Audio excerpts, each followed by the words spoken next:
You've found the Stealth Podcast. Where are you watching from? What time is it there?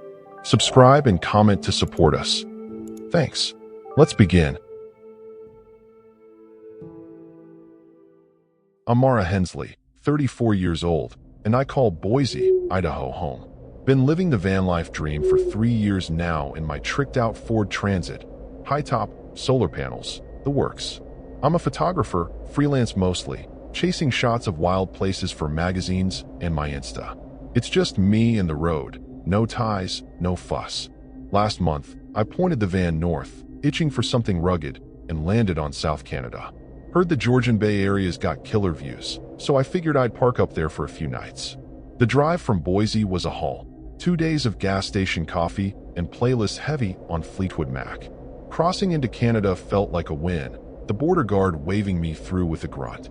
I hit South Canada late afternoon, the sun sinking fast over Georgian Bay.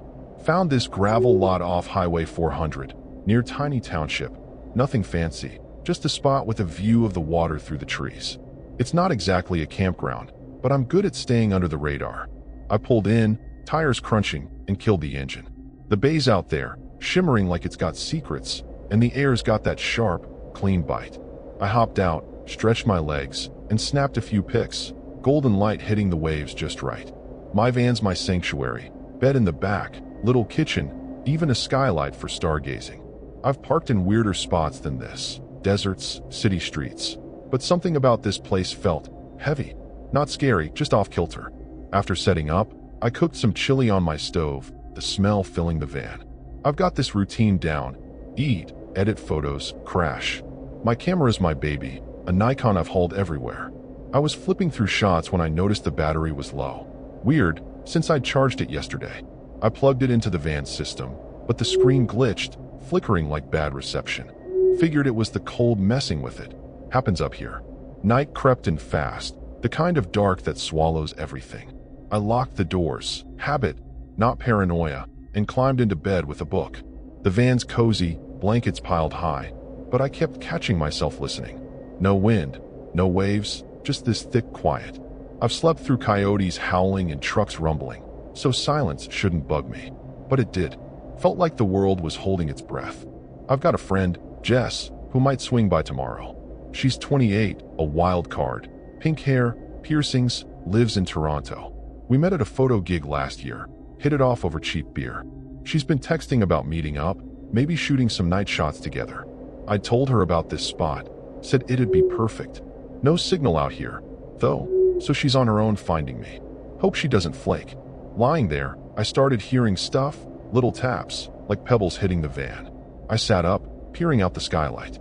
Nothing but stars, cold and sharp. Probably acorns or some crap falling from the trees. I laughed it off. Van life's full of random noises, right? Still, I grabbed my pocket knife, set it on the shelf. Never used it for more than cutting apples, but it's there. The tap stopped, and I settled back, eyes heavy.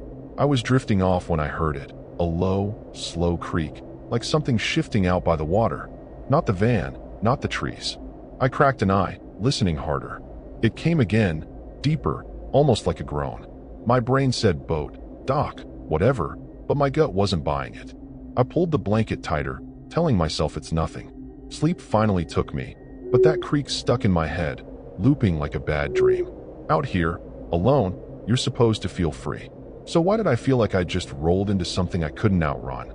Morning slapped me awake with a gray haze leaking through the skylight. I rolled out of bed, shivering. Georgian Bay's got that damp cold that sinks into your bones. I fired up the heater and brewed some tea, the kettle whistling while I rubbed sleep from my eyes. That creak from last night was still rattling around in my head, but daylight made it feel less creepy. I glanced out the window, water flat as a mirror, trees still. South Canada's got a moody beauty, I'll give it that. I stepped outside, camera in hand, to grab some shots. The gravel lot was empty, just me and the van, parked maybe 50 feet from the bay. My Nikon was still acting funky, battery dead, even after charging. I swapped it out, but the spare was low too. That's not normal. I've shot in rain, snow, whatever, and never had gear crap out like this. I shrugged it off. Maybe the humidity's screwing with it. I'd hit a shop in Penetanguishene later, a little town nearby. The air smelled off, though, Not just bay water and pine, but something sour, like spoiled meat. I wrinkled my nose, scanning the shore. Nothing obvious. No dead fish, no garbage. Probably a critter croaked in the bushes. I grabbed my boots and decided to scout around, see if I could spot anything worth shooting. The ground was soft, muddy from last night's dew, and I kept an eye out for that creek's source. I wandered down to the water, snapping pics of driftwood and reeds. Then I saw it. Tire tracks, fresh, cutting through the mud toward the trees. Not mine. The van's got wider treads. Someone else had been here, recent. My stomach did a little flip, not scary yet, just weird. Could have been locals, but this spot's off the beaten path. I followed the tracks a bit, curiosity tugging me along. They led to a patch of woods, then stopped cold. No car, no footprints, just gone. I stood there, frowning, when that sour smell hit harder. I gagged, covering my mouth. Something glinted in the brush, a beer can, crushed, half buried. I kicked it loose. Old, rusted, not fresh. Okay, so maybe it's nothing. Still, I hightailed it back to the van, that itch in my gut growing. Back inside, I tried the van's radio for noise, static, dead air. My phone had no bars either, which isn't shocking out here, but it bugged me. Jess was supposed to show, but with no way to ping her, I was flying blind. I could drive into town now, grab supplies, check my gear, but I told her I'd be here. Plus, I'm stubborn, didn't want to bail over a bad vibe and some dead batteries. By noon, clouds rolled in, thick and dark, swallowing the sun. I cooked a sandwich, trying to shake the unease. The van's my bubble, right? Locks are solid, I've got food, water. But that smell kept creeping in, faint but persistent. I cracked a window, and that's when I heard it again. A creak, slow and heavy from the bay. I leaned out, squinting. Nothing moving, just water and shadows. Then the van's lights flickered. Inside, not the headlights. I cursed, flipping switches. Power's fine, solar's topped up, but they blinked again. My skin prickled. I've dealt with glitches before, loose wire, bad fuse. But this felt deliberate, like something was messing with me. I grabbed my knife, set it closer. Not saying I'm freaked. Okay, maybe a little, but I'm not dumb enough to ignore it. Dusk hit early, the sky turning this bruised purple. I sat there, lights off, watching the windows. That creak came again, closer, and this time it wasn't alone. Something splashed, soft but sharp, like a hand slapping water. My heart kicked up. Jess better show soon, 'cause I'm starting to think I parked somewhere I shouldn't have. Night clamped down hard, the kind of dark that presses against the van like it's trying to get in. I sat there, knife in one hand, flashlight in the other, staring at the blackout curtains. That splash, sharp, deliberate, kept replaying in my head. South Canada's got this eerie quiet now. No crickets, no wind, just that sour stink seeping through the cracks. I'd locked everything tight, but it didn't feel like enough. My gut was yelling that something's seriously off. I flicked the flashlight on, kept it low, sweeping the floor. The van's my space. Bed, gear, photos pinned up, but it felt foreign, like I'd parked in someone else's nightmare. That creak came again, loud, right outside the back doors. My breath hitched. It wasn't with settling or waves. This was heavy, intentional. I clicked the light off, heart thumping so loud I swore it'd give me away. Then the smell got worse, rotten, wet, like a carcass left out too long. It hit me full force, and I gagged, clapping a hand over my mouth. My brain flashed to those tire tracks, that beer can. What if someone didn't just pass through? What if they didn't leave?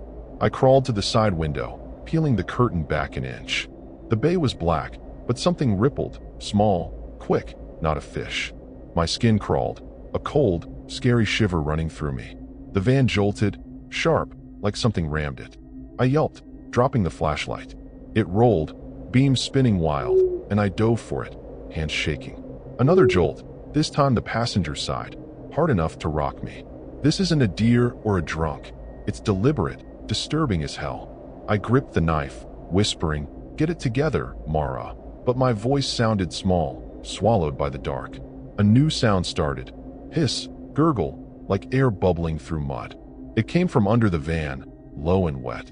I froze, listening, every nerve screaming.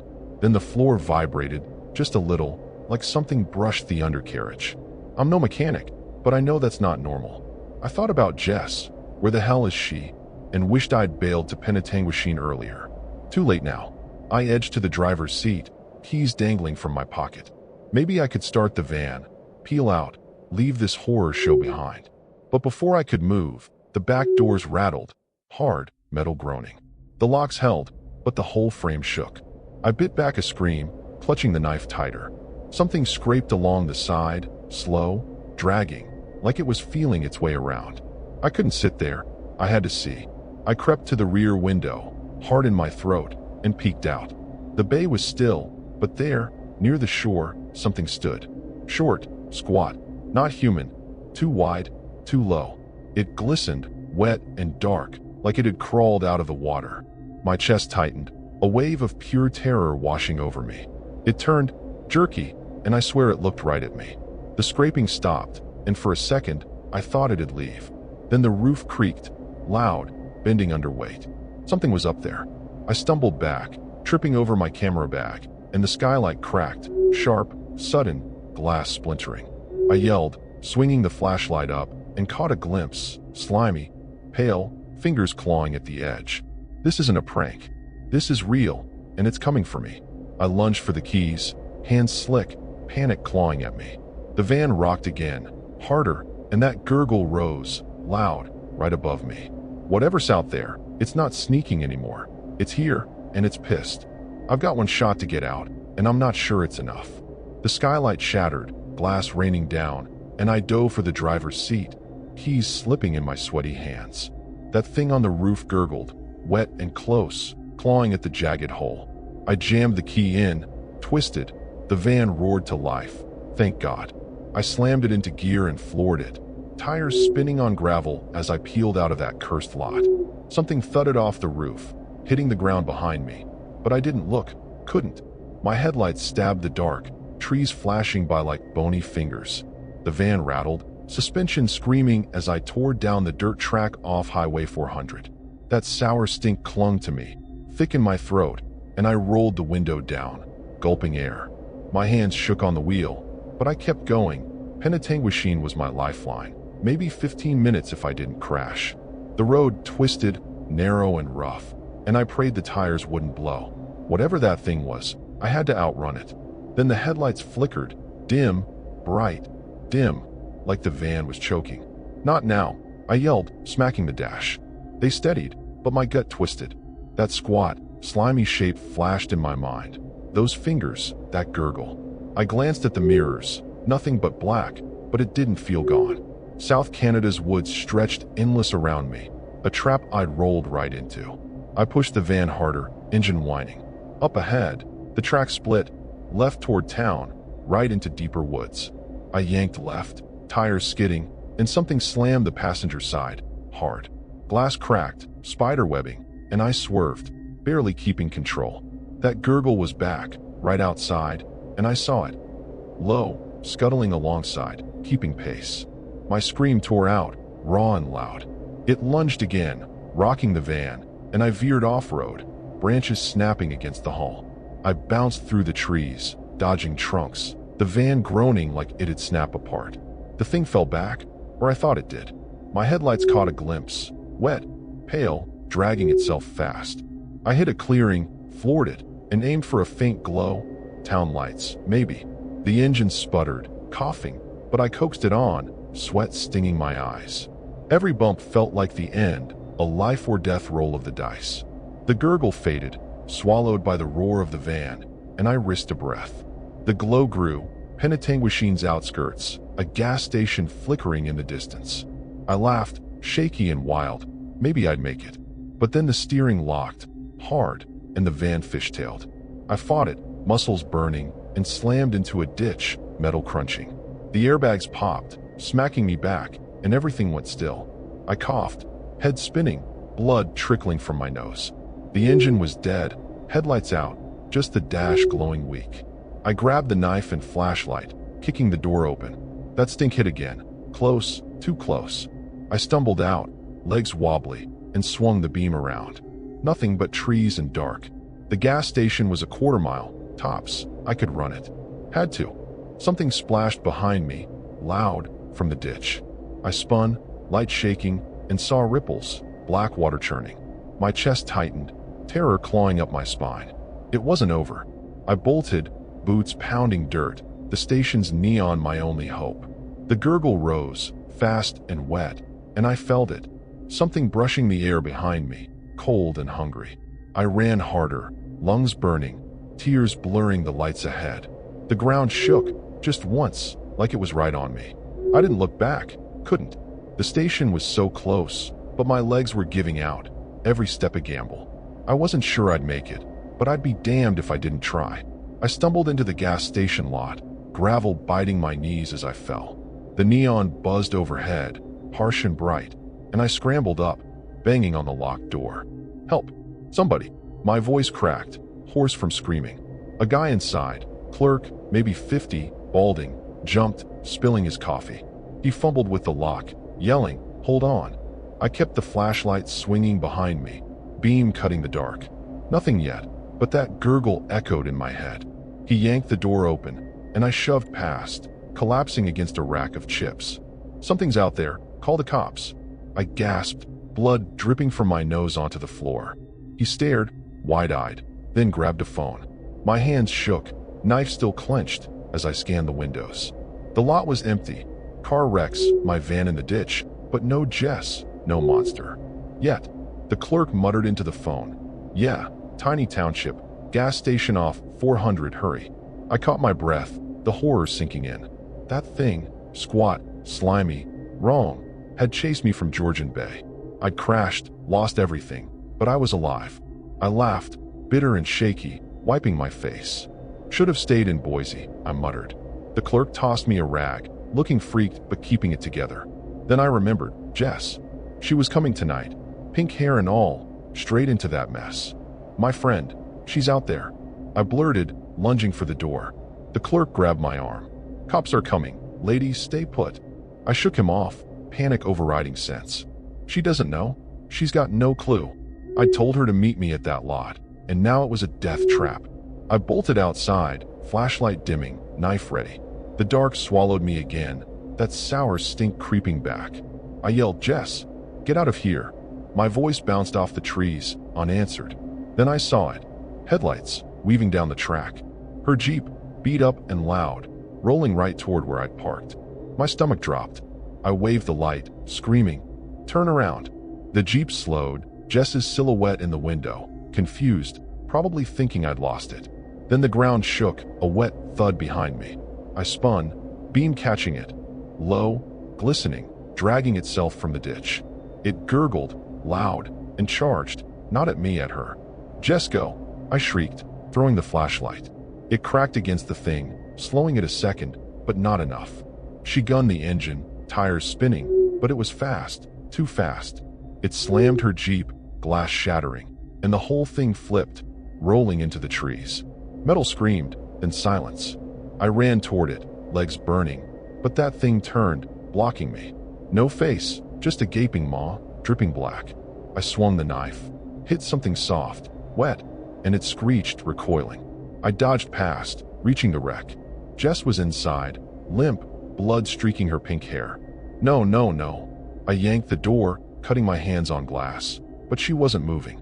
The gurgle closed in, and I turned, too late. It grabbed my leg, cold and strong, pulling me down. I kicked, stabbed, but it dragged me back, the gas station lights fading as I screamed. Last thing I saw was Jess's Jeep, crumpled, and that clerk running out, too far to help. I'd gone back for her. My big, stupid mistake, and now we're both gone. South Canada took us, and it's keeping us forever.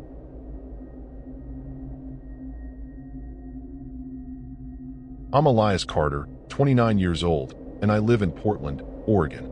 Been a van life guy for about 2 years now. Converted this beat-up Dodge Sprinter into my rolling home.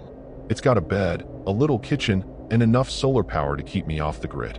I'm not some hippie chasing sunsets, though. I just like the freedom. No rent, no neighbors, no bullshit. Last week, I decided to take a solo trip up to South Canada. It's only a few hours north of me, and I'd heard about this quiet spot near Lake Simcoe, perfect for parking the van and chilling for a couple nights. The drive up was smooth, just me and the hum of the engine. I've got this playlist of old rock tunes, Zeppelin, mostly. That keeps me company. Crossing the border was a breeze. The guard barely glanced at my passport. By the time I rolled into South Canada, the sun was dipping low, painting the sky this bloody orange. Lake Simcoe's got these little pull-offs along the shore, and I found one tucked behind some pines. It's not exactly legal to camp here, but I'm stealthy. Blackout curtains, no lights, no trace. I parked, cracked a beer, and leaned back in my fold-out chair outside the van. The air's crisp up here, smells like pine and damp earth. It's quiet, too, except for the water lapping against the rocks. I figured I'd cook some ramen later, maybe scroll through my phone till the signal crapped out. Living like this, you get used to being alone. It's peaceful mostly, but something about this spot felt off. Not scary, not yet, just a little itch in the back of my mind. The van's my fortress, you know? I've got locks on the doors, a tire iron stashed under the bed just in case. Never needed it, but it's there. I've parked in sketchy lots before, outside truck stops, down back roads, but this place felt different. Maybe it's the way the trees crowd in, blocking the moonlight, or how the lake's so still it looks like glass. I shook it off, though. I'm not some paranoid rookie jumping at every rustle in the bushes. After dinner, I climbed into the van and locked up for the night. The bed's cozy, piled with blankets cause it gets cold up here. I was scrolling through pics of the trip, some shots of the border, the lake, when I noticed my phone battery was draining fast. Weird, since I charged it in the van earlier. I plugged it into the solar setup, but the screen flickered. Probably just the cold messing with it. Happens sometimes. Lying there, I started thinking about why I even came up here. Work's been slow. I do freelance graphic design, and I needed a break from Portland's rain and noise. South Canada seemed like a good escape. I've got a buddy, Nate, who's supposed to meet me in a couple days. He's this wiry guy, 32, all tattoos and bad jokes. Lives in Seattle, but he's got family near here. Said he'd bring some gear and we'd fish or something. The night settled in, heavy and dark. I'm used to the van creaking as it cools down, the little pops and groans of metal. But then I heard something else, a faint splash from the lake. Not a fish, not a wave. More like something heavy hitting the water. I sat up, peering through the curtain slit. Nothing but black out there. Probably a log or a deer, I told myself. Nature's full of random crap like that. I tried to sleep, but my brain wouldn't shut off. You ever get that feeling like you're being watched? Not horror movie style, just this nagging sense that the world's paying too much attention to you? I chalked it up to being in a new place. Vanlife teaches you to roll with the punches. Flat tires, dead batteries, weird vibes. It's all part of the deal. By midnight, I was drifting off, the beer and ramen doing their job. The last thing I remember is the sound of the wind picking up, rattling the pines. It's funny how you can be so alone out here, miles from anyone, and still feel like you're not the only one awake. That splash stuck with me, though. Couldn't shake it. Morning hit me like a slap, gray light sneaking through the curtains, cold seeping into my bones. I crawled out of bed, breath fogging in the van, and fired up the propane heater. South Canada's got that damp chill that sticks to you, you know? I brewed some coffee on my little stove, the hiss of the burner cutting through the silence. Outside, Lake Simcoe looked flat and lifeless, like it was holding its breath. That splash from last night was still nagging at me, but daylight made it feel less creepy. I stepped out to stretch, boots crunching on pine needles. The air smelled wet, heavy with that lake scent. My phone was dead, completely kaput, even after charging. That's a first. The solar setups never failed me before, and I've got a decent battery bank. I popped the hood, checked the wires, everything looked fine. Maybe the cold fried something. Annoying, but I've got a backup power brick somewhere in the storage bins. Nate's supposed to roll in tomorrow, but with no signal out here, I can't text him. I figured I'd drive into town later, charge up, grab some supplies. South Canada's got this little strip called Innisfil, maybe 20 minutes away.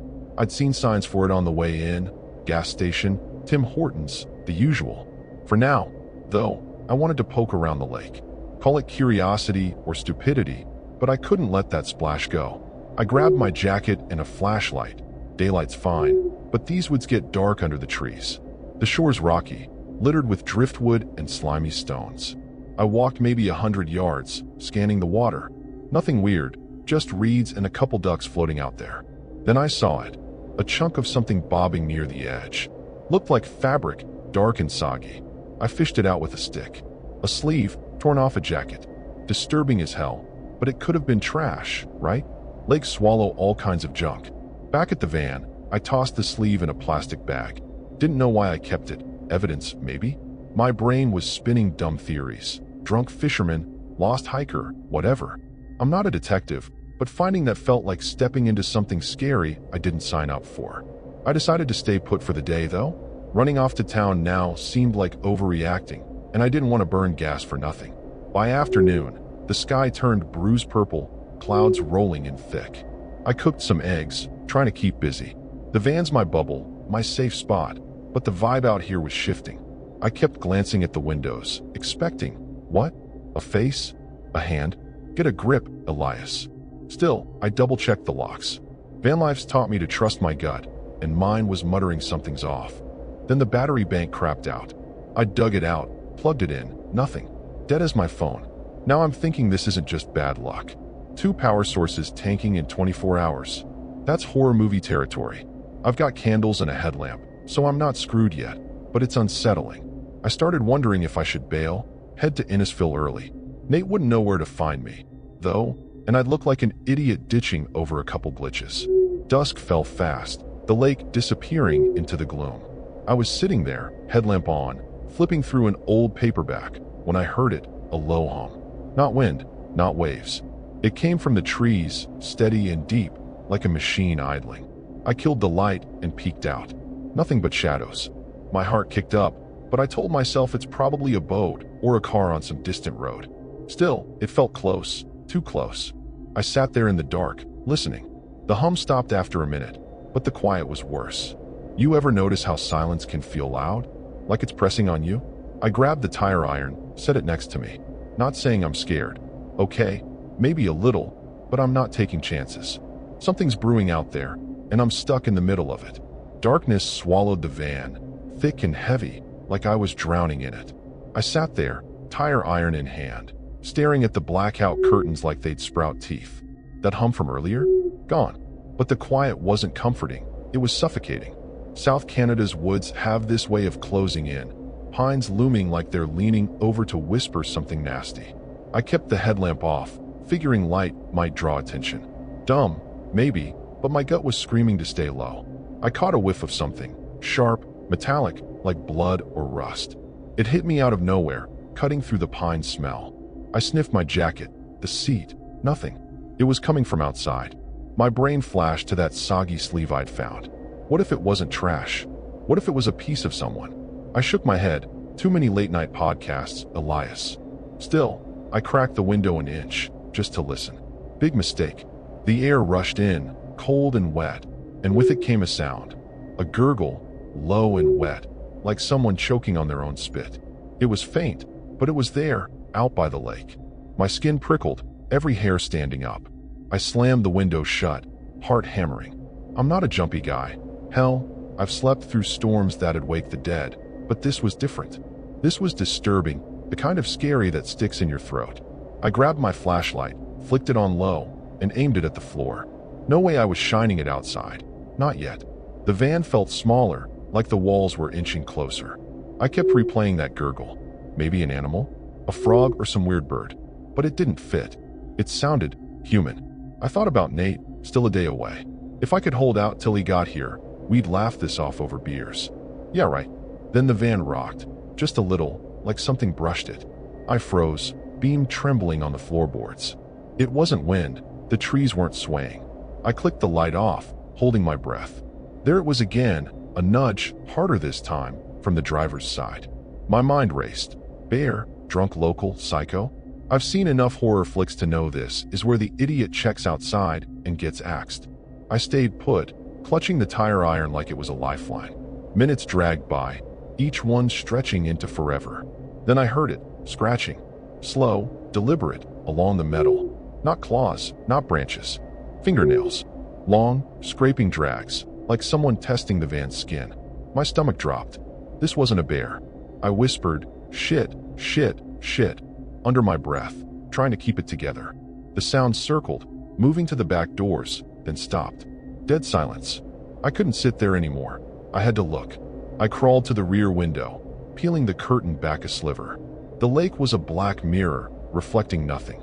But there, near the shore, something moved. Tall, hunched, too thin to be normal. It wasn't clear, just a shape, but it wasn't right. My chest tightened, a cold sweat breaking out. It turned, slow, like it knew I was watching.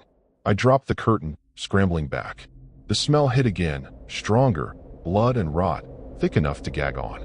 I clapped a hand over my mouth, fighting the urge to puke. Whatever was out there, it wasn't some lost camper. This was wrong, scary wrong, the kind of horror you don't walk away from unchanged. I fumbled for my keys, hands shaking. The van's old, but she'd start. I could peel out, hit Innisfil, figure this out later. But then the back doors rattled, hard, like something yanked them. The locks held, thank God, but the whole frame shook. I yelped, dropping the keys. They clattered under the seat, and I dove for them, cursing myself. Whatever's out there, it's not sneaking around anymore. It's here, and it wants in. The back doors rattled again, a bone-jarring bang that echoed in my skull. I snatched the keys from under the seat, fingers slick with sweat, and lunged for the driver's side. My van's old, but she's my ticket out of this nightmare. I jammed the key in, twisted, nothing. The engine coughed, sputtered, then died. Come on, you piece of junk, I hissed, pumping the gas. Another bang, this time from the roof. Something heavy landed up there, denting the metal. I'm in full-on horror mode now, heart slamming against my ribs. I tried again, and the engine roared to life. Thank God. Headlights flared, cutting through the dark, and I floored it. Tires spun on the gravel, kicking up dirt as I peeled out from the lake pull-off. Whatever was on the roof slid, scrabbling for grip. I swerved hard, fishtailing, and heard it tumble off with a wet thud. Didn't look back, couldn't. The road was a blur, pines whipping past, my knuckles white on the wheel. That smell, blood and rot, clung to the air, even inside. I cracked the window, gulping fresh air, but it didn't help. My brain was screaming, Innisfil, get to Innisfil. It's 20 minutes if I gun it, less if I don't hit a deer. The van's shaking, suspension groaning, but she's holding. I kept glancing at the mirrors, nothing but black behind me. Maybe I lost it. Maybe it's gone. Yeah, and maybe I'm the king of Canada. Then the headlights caught something, up ahead, blocking the road. That hunched shape, too thin, too tall, just standing there. I slammed the brakes, tires screeching, and the van skidded to a stop.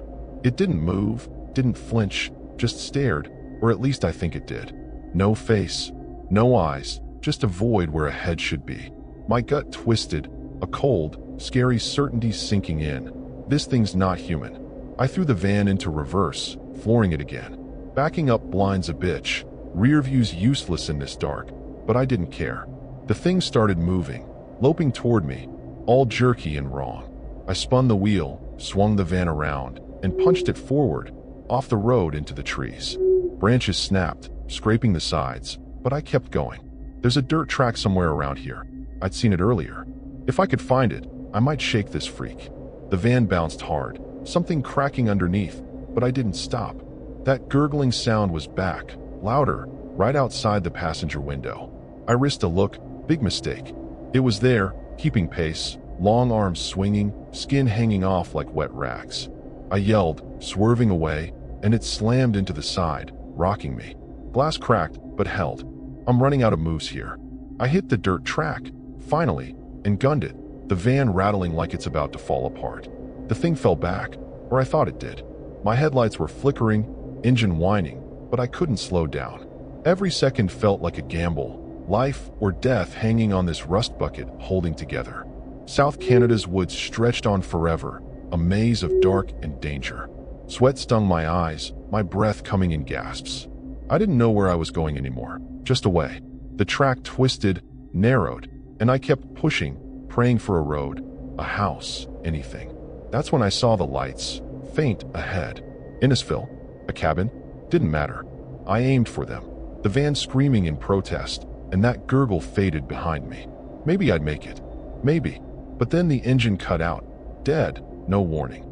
I coasted, momentum dying, and the van rolled to a stop. Silence crashed in, heavy and final. I gripped the tire iron, listening. Nothing. No gurgle, no scratches.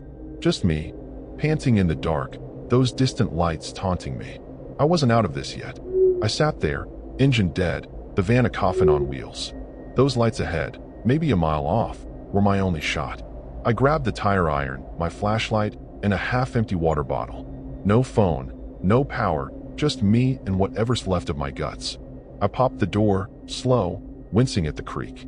The air hit me, cold, thick with that rot stench. My legs were jelly, but I stepped out, scanning the dark. South Canada's woods were a wall of black around me. The flashlight beam shook in my hand, cutting a thin path down the track. I started walking, fast, keeping the light low. Every snap of a twig, every rustle, had me swinging the beam around. Nothing but trees. I told myself I'd ditch that thing, that I was golden. But you know that feeling when you're lying to yourself? Yeah, it was loud. My sneakers crunched on the dirt, too loud, like I was begging to be found. Those lights grew closer, turned out to be a gas station, glowing like a beacon. Relief hit me hard, but it was shaky. I'd seen enough scary movies to know this is where the twist comes. I kept moving, tire iron ready, the station's neon sign buzzing in the distance.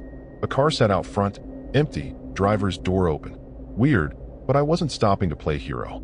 I just needed a phone, a tow, anything to get me out of this horror show. I was maybe 50 yards out when I tripped, hard. Face planted in the dirt, flashlight skittering away. I cursed, scrambling up, and that's when I saw it, a shoe. Not mine.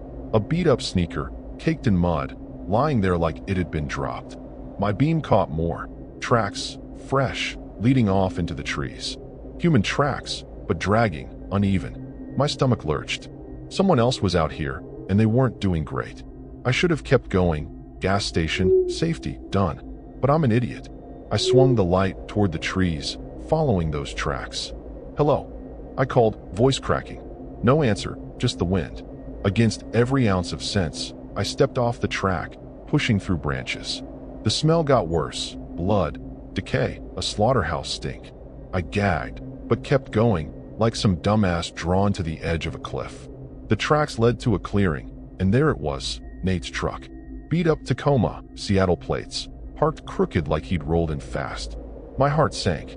He wasn't supposed to be here till tomorrow, but there it was, door open, keys in the ignition. Nate! I yelled louder. Nothing. Then I saw the blood, smeared across the hood, dripping onto the ground. Fresh, wet, too much. I froze, beam shaking over the truck. That gurgle came back, soft, behind me. I turned, slow, and there it was, the thing, hunched and dripping, holding something. Nate's jacket, torn, soaked red. My scream caught in my throat. It dropped the jacket, lurching forward, and I swung the tire iron. Missed, stumbled back. My flashlight hit the ground, beam spinning wild, lighting up its face for a split second. No eyes, just holes, wet and black. I ran, blind, crashing through trees, branches clawing me. The gas station was close, but my legs were giving out, lungs burning. I heard it behind me, that wet shuffle, gaining. I tripped again, rolled down a slope, and slammed into a rock. Pain exploded in my side, but I crawled, clawing dirt, toward the light. The gurgle was right there, above me, and I felt it. Cold, bony fingers brushing my ankle. Last thing I saw was that neon sign flickering, so close, before something yanked me back into the dark. Should have stayed on the track. Should have never left the van. Nate's gone, and now I'm next. South Canada's got me, and it's not letting go.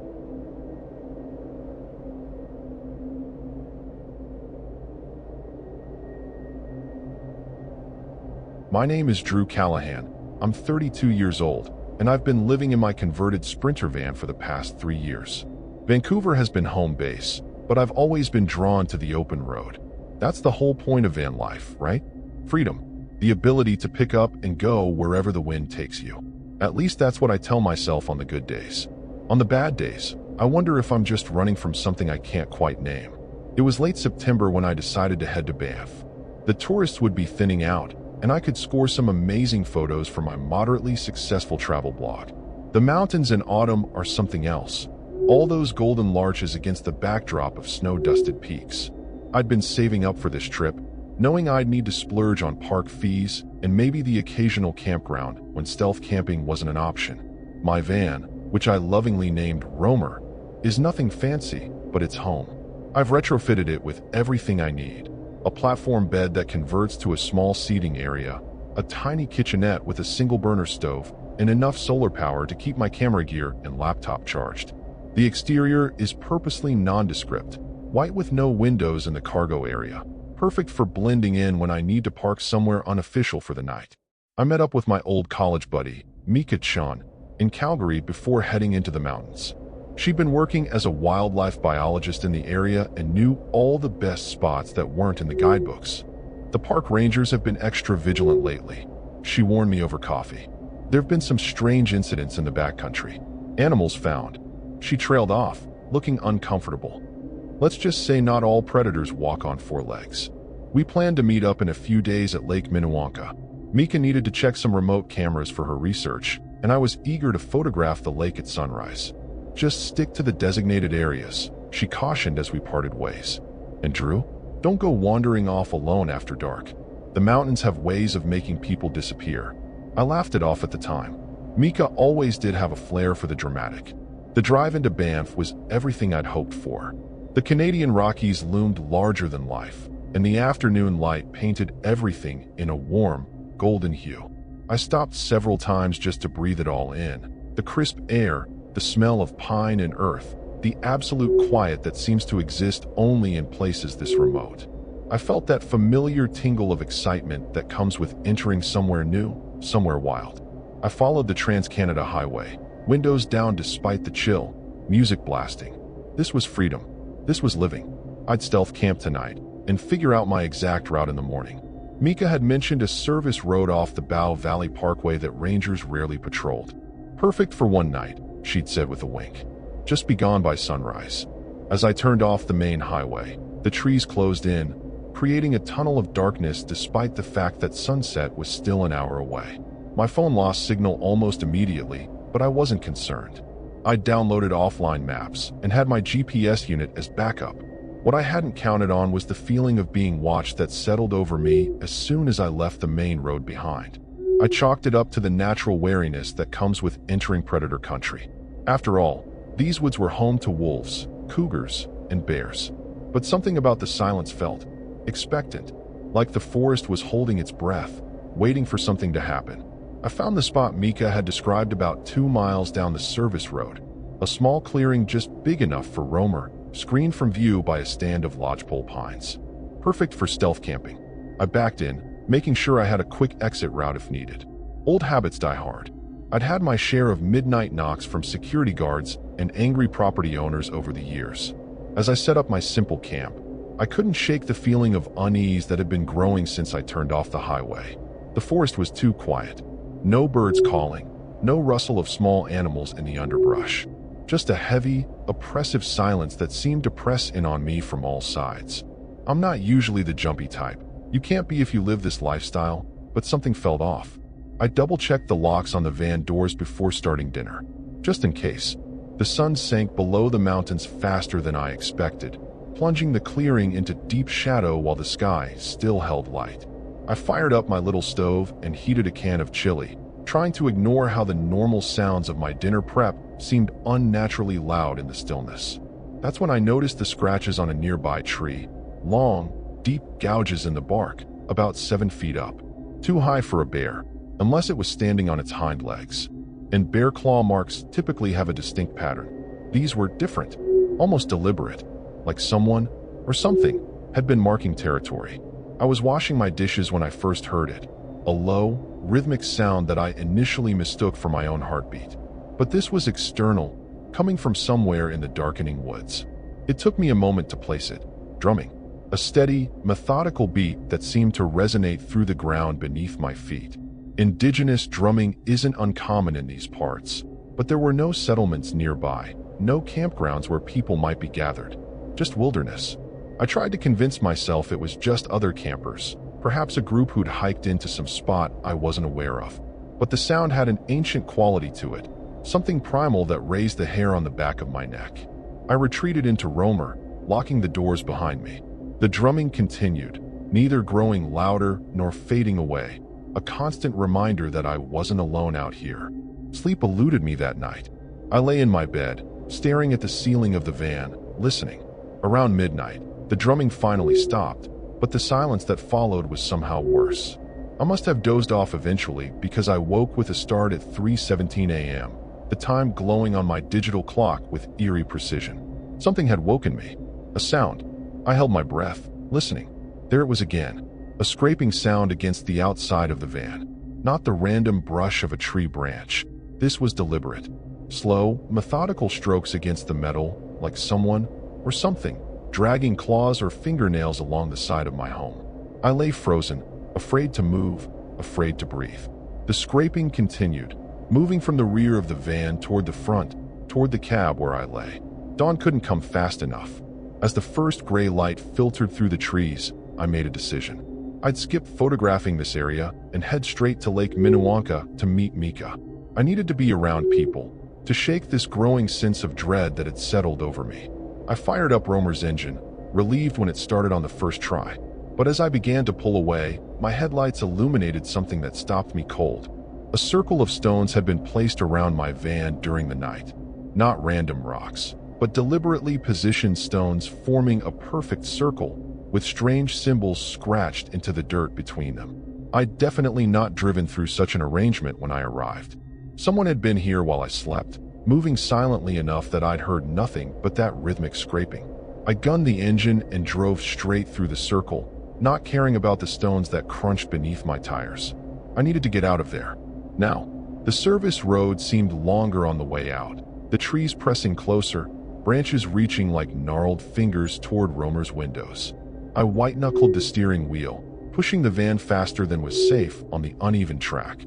The GPS indicated I was approaching the junction with the Bow Valley Parkway, but when I reached what should have been the turn, I found only more forest. Somehow, I'd missed the main road. I stopped and checked my position again. According to the GPS, I was right where I needed to be, but the road ahead looked nothing like the one I'd driven in on. It was narrower, rougher, the trees on either side forming an almost perfect tunnel. Had I taken a wrong turn in my haste to leave? Impossible. There had been no other roads, no forks, no junctions. Just a straight shot back to the parkway. A cold knot formed in my stomach as I realized the GPS was showing me driving in an entirely different direction than I thought I was heading. I decided to turn around, to backtrack to my campsite and try again. But as I executed a careful three-point turn on the narrow road, my headlights swept across something that made my blood run cold. A figure stood at the edge of the tree line, tall, unnaturally still. For a split second, I thought it might be a park ranger, but then my lights fully illuminated it. It wasn't human, not quite. The proportions were wrong. Too tall, too thin, with limbs that seemed longer than they should be. And its face. I can't bring myself to describe what I saw, or thought I saw, in that brief moment before it stepped back into the shadows. I abandoned my turn and sped forward, away from the figure, my heart hammering in my chest. Whatever I'd seen, I wanted no part of it. The road began to deteriorate, rocks and roots threatening to tear out Romer's undercarriage. I should have stopped, should have turned back, but the memory of that figure kept me pressing forward. Better to risk damage to the van than face what waited behind me.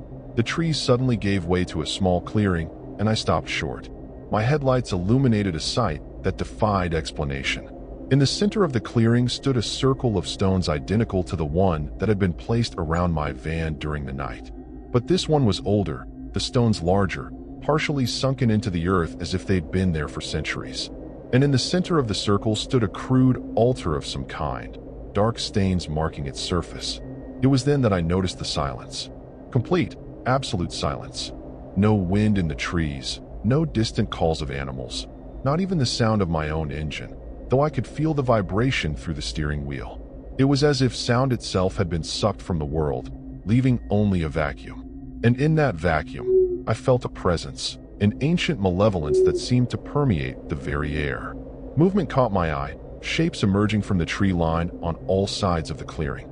The same tall, distorted figures, 5 or 6 of them, moving with an unnatural grace toward my van. Their movements were wrong somehow, jerky yet fluid, like footage played at the wrong speed. I fumbled for the gear shift, throwing Romer into reverse, but the engine sputtered and died. I turned the key, nothing. Tried again, still nothing. The battery was dead, though it had been fine moments before. One of the figures approached my driver's side window, moving with that same unsettling gait. I caught glimpses of pale skin, of limbs that bent at impossible angles, of a face that seemed to shift and change even as I looked at it. It raised a hand, too many fingers, too long, too thin, and pressed it against the glass. The window fogged with cold, frost patterns spreading from the point of contact. A voice filled my head, though the creature's mouth didn't move. "We've been waiting for you, Drew Callahan," it said, my name sounding wrong in its mouth, like it had been torn apart and put back together incorrectly. The wheel turns. The sacrifice returns. How did it know my name? I hadn't told anyone in Banff besides Mika. I scrambled away from the window, across to the passenger side of the van. The other figures had surrounded Romer now, each placing their elongated hands against the metal. The temperature inside plummeted, my breath clouding in front of me. I could see frost forming on the interior surfaces, spreading with unnatural speed. One by one, they began to rock the van, gently at first, then with increasing force. The rocking intensified, the van swaying dangerously. I grabbed my phone, still no signal, but maybe the flashlight would help. As I activated it, the creatures outside hissed in unison, pulling back momentarily from the beam. Light. They didn't like light. I scrambled through my belongings, finding my high-powered flashlight, the one I use for night photography. I switched it on, aiming it at the figure still pressing against my window. The reaction was immediate and disturbing. The creature's skin seemed to bubble and smoke where the light touched it, its form becoming even more distorted as it recoiled. A high-pitched keening filled the air, cutting through the unnatural silence. I took advantage of their momentary retreat, diving into the back of the van to retrieve my emergency flares. If light hurt them, fire might do even more damage. I needed to get Romer started. Abandoning the van in this wilderness, especially with those things out there, wasn't an option. I popped the hood release and, after taking a deep breath, flung open the driver's door, flashlight beam sweeping wildly before me. The creatures had retreated to the edge of the clearing, their forms half hidden by shadow, but I could feel their eyes on me as I moved to the front of the van. Opening the hood, I aimed my light at the engine. Nothing seemed obviously wrong. No disconnected cables, no visible damage. On a hunch, I checked the battery terminals. They were covered in a strange, crystalline frost, though the night wasn't cold enough to explain it. I used my sleeve to wipe it away, burning my skin in the process. The frost was unnaturally cold, seeming to burn rather than chill. A movement in my peripheral vision made me swing the flashlight around. One of the creatures had broken from the group, advancing despite the light. In the direct beam, I could see it more clearly, and immediately wished I couldn't. Its body seemed composed of shadows and angles that shouldn't exist, its limbs bending in ways that defied anatomy. But its face was the worst part. It wore Mika's features, stretched across a skull that was too large, too elongated to be human. A parody of my friend's face, with eyes that were black pits reflecting nothing. "You shouldn't have come here, Drew," it said in a voice that was almost, but not quite Mika's. "This place has been waiting for someone like you. Someone untethered, someone no one would miss." It took another step forward, the flashlight beam seeming to affect it less now. The old one's hunger. The wheel turns. The sacrifice returns. I fumbled with the flares, managing to light one. The sudden, harsh red light caused the creature to shriek and retreat. I tossed the flare toward the tree line where the others waited, buying myself some time. Back at the engine, I reconnected the battery cables, which had somehow come loose again despite my just having checked them. I slid back into the driver's seat, said a prayer to whatever might be listening, and turned the key. The engine roared to life, louder than it should have been in the unnatural silence of the clearing. I slammed the van into gear and hit the gas, aiming for the gap between two of the watching figures. They didn't move, didn't try to avoid Romer as I accelerated toward them. At the last second, I realized they weren't going to move. They wanted me to hit them. I swerved, missing them by inches, the van sliding on the uneven ground. As I passed, one reached out with those two long fingers, catching the side mirror. It didn't break off. Instead, the creature held on, suddenly on the side of my van, its distorted face pressed against my window. Up close, the wrongness of it was even more apparent. It wasn't wearing Mika's face. It was as if it had stolen pieces of her, incorporating them into its own horrific visage. I screamed, jerking the wheel sharply. The van hit a tree, the impact throwing the creature free. I didn't stop to see where it landed, just kept driving, branches scraping against Romer's sides as I crashed through the underbrush. There was no road anymore. I was blindly forcing my way through the forest, desperation overriding any concern for the damage I was doing to my home. The trees thinned suddenly, and I burst onto what I recognized with overwhelming relief as the Bow Valley Parkway.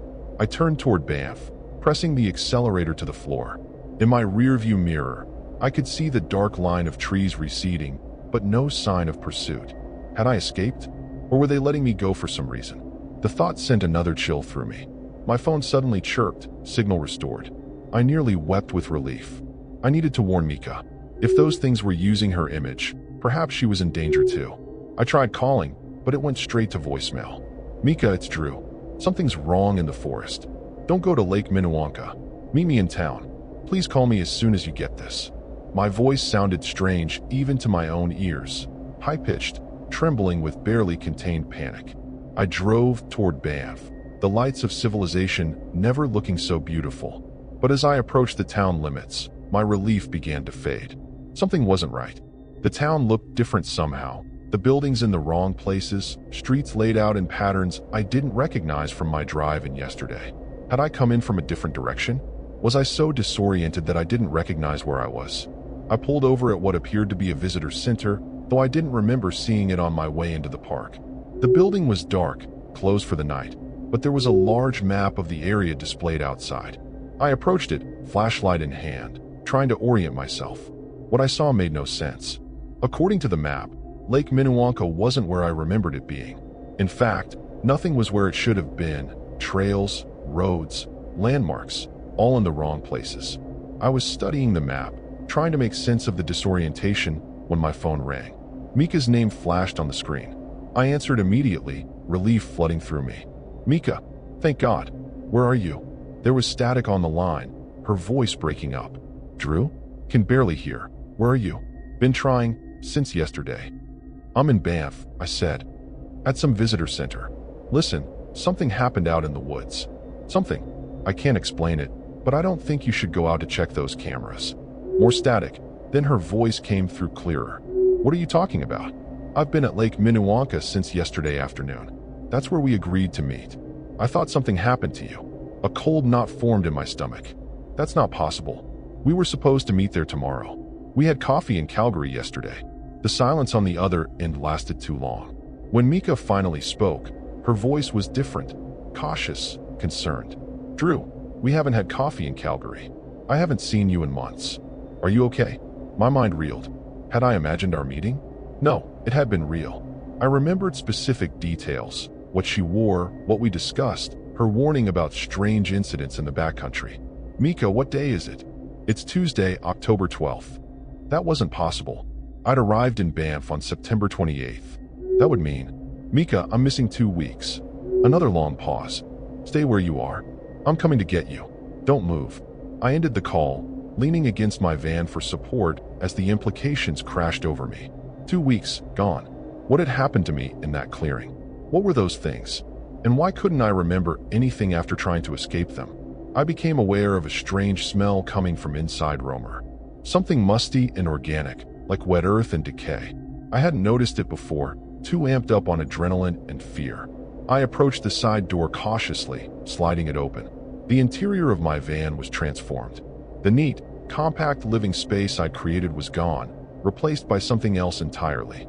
The walls were covered in the same strange symbols I'd seen scratched into the dirt around that stone circle. My belongings were arranged in disturbing tableaus, clothes torn and reassembled into crude effigies, photographs defaced with more symbols, scratched into the glossy surfaces.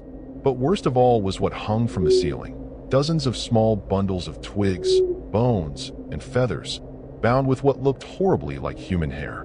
Primitive, terrifying talismans that swayed gently, though there was no breeze. And written on the wall above my bed, in what I desperately hoped wasn't blood, were the words, "The wheel turns. The sacrifice returns." I staggered backward, away from the van, away from the evidence that something had been living in my home, using my things for what must have been days. Had I been there too? Had I participated in whatever ritual madness had transformed Romer into this chamber of horrors? I couldn't remember, and that was perhaps the most terrifying thing of all. I heard a car approaching and turned, expecting to see Mika's familiar Subaru. Instead, a park ranger's vehicle pulled up, lights flashing. The ranger who stepped out wasn't in any mood for conversation. His hand rested on his sidearm as he approached. "Sir, I'm going to need you to step away from the vehicle and keep your hands where I can see them." "Officer, thank God. Something's happened," I began, but he cut me off. "Drew Callahan?" When I nodded, his expression hardened. "We've been looking for you for 2 weeks. You're wanted for questioning in connection with the disappearance of Mika Chan." The world seemed to tilt beneath my feet. "What? No, I just spoke to her. She's fine. She's on her way here." The ranger's expression was a mixture of suspicion and something else. Pity, perhaps. "Sir, Mika Chin's vehicle was found abandoned at Lake Minnewanka 2 weeks ago. There's been no sign of her since. Her phone was in the car. Nobody's spoken to her. But I had just spoken to her. Hadn't I?" I tried to reach for my phone to show him the call log, but as I moved, his hand tightened on his weapon. "Slowly, sir."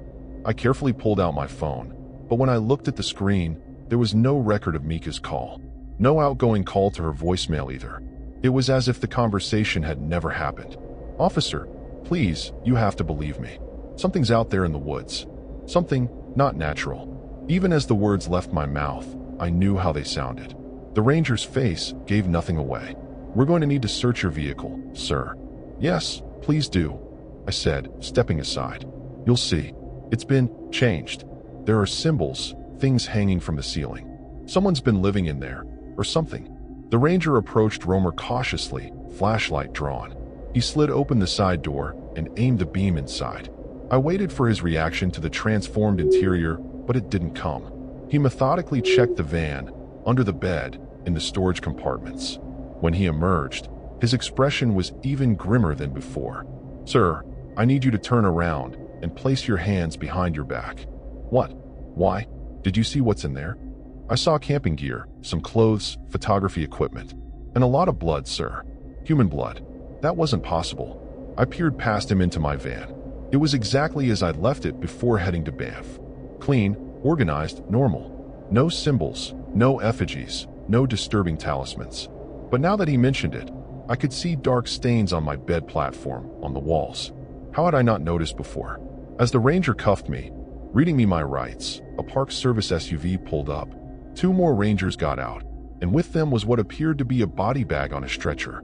They moved with the solemn efficiency of people performing a grim but necessary task. "We found her then?" my ranger asked. One of the newcomers nodded. "Hikers reported a strange smell near Cascade Creek. Animals had gotten to her, but the ID matches. Mika. It had to be Mika. But how? I'd just spoken to her.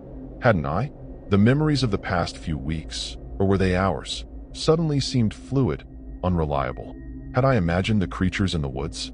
The transformed van? The phone call? What was real and what was delusion?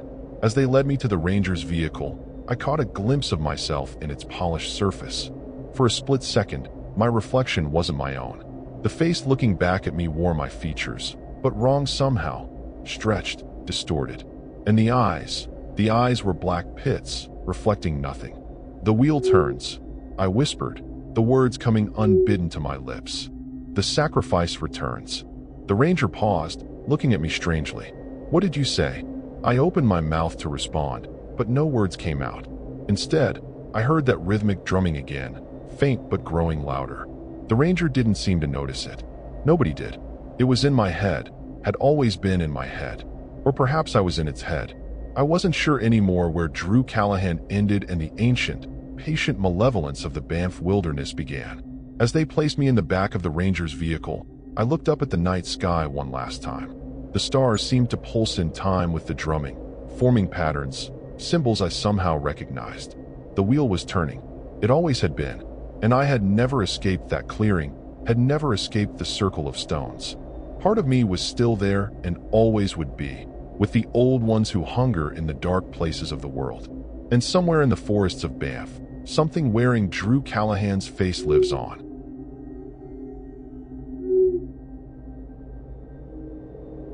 I'm Ethan, 32 years old, and I live in New York City, a place that never sleeps, but I've always craved a change from that constant buzz. When the idea of van life hit me, I jumped at the chance to explore a new, quieter life, even if it meant trading skyscrapers for vast stretches of open land. I set my sights on Refleter, South Canada, a place renowned for its eerie beauty and unsettling legends. The decision wasn't just about escaping the city noise. It was about seeking a raw, real adventure where every night might hide a secret, a horror waiting to unfold in the dark. This move was both thrilling and a little scary, leaving me with a mix of excitement and a deep, gnawing curiosity about what lay ahead. Rolling out of New York, I embraced the unknown with my trusty van, my mobile home, and a couple of close friends who shared my restless spirit. I wasn't alone in this pursuit. There was Jacob Mills, a rugged soul with a quick wit and a penchant for exploring the unexplored, and Lisa Harmon, whose calm demeanor masked an inner hunger for adrenaline and mystery. Together, we were ready for a journey that promised both freedom and the ominous chill of the unknown. As we drove through winding country roads toward Refleter, South Canada, every mile heightened my sense of anticipation, mixed with a disturbing whisper of foreboding that something wasn't quite right.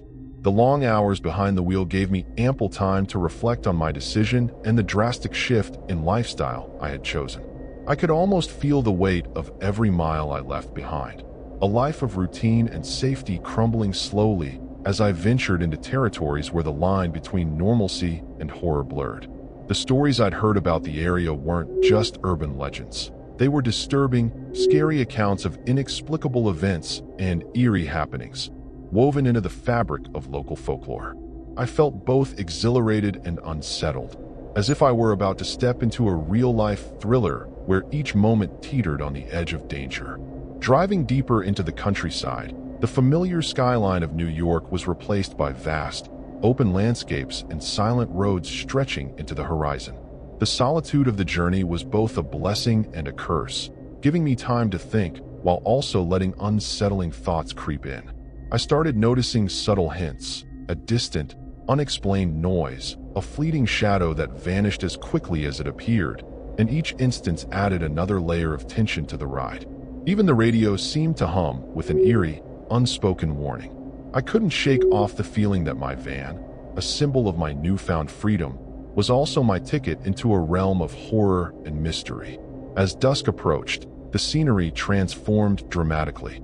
The soft glow of the setting sun gave way to creeping darkness, and the once inviting landscape morphed into a realm of uncertainty. Parking the van on a quiet, secluded spot near a dense forest, I felt an unexpected shiver run down my spine. The air was crisp, and the silence around me felt almost too thick to be natural. Every rustle in the underbrush and every whisper of wind sent a jolt of alertness through my body, as if the night itself was alive and watching.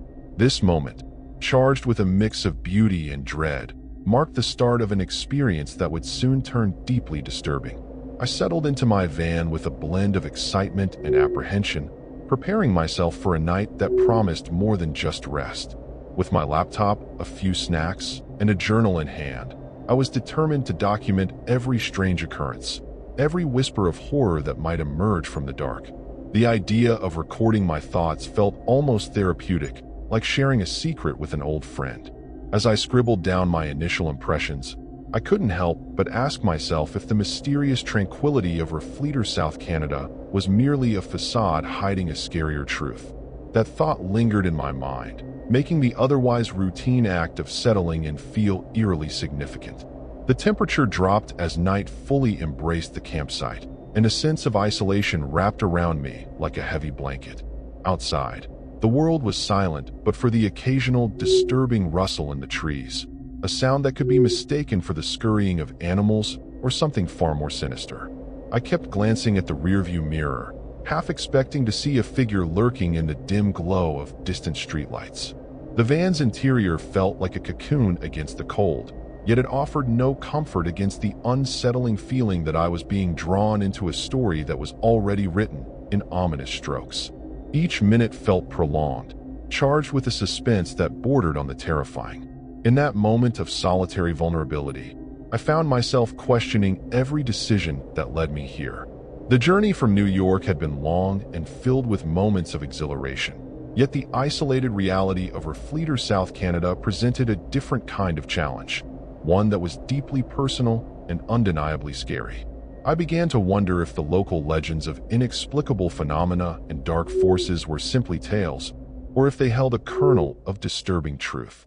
My thoughts raced as I tried to convince myself that this was just the beginning of a new adventure, not a prelude to something horrifying and unexplainable. The unsettling mix of fear and fascination was both disturbing and oddly compelling. As I settled in for what I hoped would be a quiet night of reflection, I couldn't help but feel that this was only the start of a long, twisted journey. The haunting silence outside was punctuated by the promise of eerie encounters, and the excitement of venturing into the unknown clashed with a deep-seated sense of foreboding. I left my journal open on the dashboard, ready to capture every moment of what might soon become a disturbing tale of horror. Even as I tried to sleep, my mind churned with thoughts of the mysterious events that could unfold at any moment. And so, with a heavy heart and a racing mind, I braced myself for a night that might just change everything. I woke up way too early, way too alert. It wasn't the cold, even though the frost had crept up every inch of the van windows overnight. It was something else, this weird heaviness in my chest. I'm not someone who spooks easily, but I couldn't shake the feeling that something had shifted during the night. You ever wake up feeling like you missed something important? Like the world had moved on while you were sleeping, and now you're behind? That's exactly what it felt like. I didn't hear anything out of place, but that was the problem. It was too quiet, like the trees around me were holding their breath. I opened the side door and stepped into the cold. The ground was damp, not just dewy, like something or someone had been pacing around. The grass was flattened in places near the fire pit I hadn't even used. Jacob and Lisa hadn't woken up yet in their vans, which were parked just a few feet from mine. I thought about waking them, but I didn't want to sound paranoid. Still, something didn't sit right with me. So I grabbed my flashlight and circled the site. Nothing obvious. But that silence, it had weight. You know how forests usually hum with birds, bugs, leaves? This one was dead still, and it felt wrong. Back inside the van, I tried to brush it off. Maybe it was just travel fatigue or the unfamiliar place messing with my head. I made some instant coffee and opened my laptop to check emails, just to reconnect with normal life for a second. But the signal was garbage. Not just weak, gone. Even my hotspot couldn't pull a single bar. That was the first real issue. We'd chosen this spot because it wasn't too far from a small town, but now it felt like we'd slipped off the map. Still, I figured it was temporary, maybe a tower down. I didn't want to panic. Yet, by the time Jacob woke up, I'd already scouted the woods a bit further out. He walked over rubbing his eyes, wearing one slipper and a hoodie, completely unaware of the creeping dread in the air. "You look like you saw a ghost," he joked, stretching. I didn't even laugh, just told him about the flattened grass and the quiet. He waved it off, said maybe a deer had wandered through or something. But I could tell. He looked over his shoulder a little more than usual that morning. Lisa joined us a bit later, and even she noticed how off the forest felt. We all agreed to stay alert, but we didn't really do anything about it. That was our mistake. Later that afternoon, we tried to head into town for groceries and a signal. That's when the second problem hit. The van wouldn't start. Not dead, just sputtering like it was choking on air. The lights flickered, the dashboard blinked, and then, nothing. Jacob's van started fine, so did Lisa's. We thought maybe my battery was dying, but it had been replaced 2 months ago. That's when Jacob said something that gave me chills. Could be electrical interference. He was half joking, but there was something behind his eyes. He'd felt it too, that subtle, disturbing sense that the environment wasn't right. With my van down, we packed into Jacob's and drove toward the nearest town, just to check if we were losing it. That drive? It should have taken 20 minutes. Took nearly 45. Roads didn't look the same, signs were faded, some were completely gone, like no one had been maintaining anything in years. The town itself, when we got there, was even worse. Empty streets, dusty windows, a gas station with the lights still on, but no one inside. The air smelled stale, like mold and rust. I remember saying out loud, "This place feels abandoned." Lisa just nodded, her face pale. We grabbed a few supplies from the station, left cash on the counter because, Honestly, we didn't know what else to do. Still no cell signal, even in town. That's when Jacob suggested we leave the area. Maybe head further south, find another spot. But my van was still back there, dead. I wasn't about to leave it behind. That night, back at camp, we sat around a small fire and tried to pretend everything was okay. Lisa told a story about a childhood trip to Nova Scotia, trying to lighten the mood. But none of us laughed. Because somewhere, in the dark behind the trees, something was moving. Not like an animal, more like pacing. Measured, intentional, and it never got closer. It just stayed there. We tried to sleep. I laid in my van staring at the ceiling, ears tuned to every sound. I heard something that night. Not footsteps, not voices. Something worse. Something wet. Like dragging. Like someone or something was pulling something heavy through the underbrush. I wanted to scream for Jacob or Lisa, but I couldn't move. It wasn't sleep paralysis. I was awake. Just too scared to breathe, let alone talk. I remember gripping the knife I kept under my mattress so tight my hand went numb. And that sound didn't stop until just before sunrise. We never talked about it the next morning. No one mentioned it. But we were different. We looked over our shoulders more. We spoke softer. Lisa stopped wearing her headphones while cooking breakfast. Jacob kept the hatchet out, even when he didn't need it. We all felt it, even if no one said it out loud yet. That something was wrong here. That we'd parked in a place we never should have found. By the third night, the forest felt like it was watching us. I know that sounds nuts, but I swear, it wasn't just paranoia. Something had shifted, and it wasn't just in our heads. It was in the air. You ever been in a place so quiet, even your heartbeat feels too loud? That's where we were. I kept catching myself holding my breath just to listen, and I wasn't even sure what I was listening for anymore. We were all jumpy, walking on eggshells. Every snap of a twig felt like a scream. That evening, the fire barely stayed lit. No wind, no breeze, but the flame kept flickering like it was struggling against something we couldn't see. Lisa was the first to say something weird. She pointed to the edge of the forest and said, "Do you see that?" Jacob and I looked. Nothing, but she was shaking. Said it looked like someone crouched out there, low to the ground, like they were waiting. When we asked her to describe it, she said she couldn't, that every time she tried, it slipped away from her memory. Like her brain wouldn't let her picture it. I didn't believe her. Not at first. But later, I saw it too. Not clearly. Just movement. Too low to be human. Too smooth to be an animal. Like someone sliding between the trees without touching a single branch. The way you see something out the corner of your eye, but when you look straight at it, it's gone. I got this gut-deep dread, like I wasn't just being watched. I was being studied. Like whatever it was, it already knew everything about me. My van, my habits, when I slept, where I peed in the woods. That kind of thing. That night, I couldn't sleep.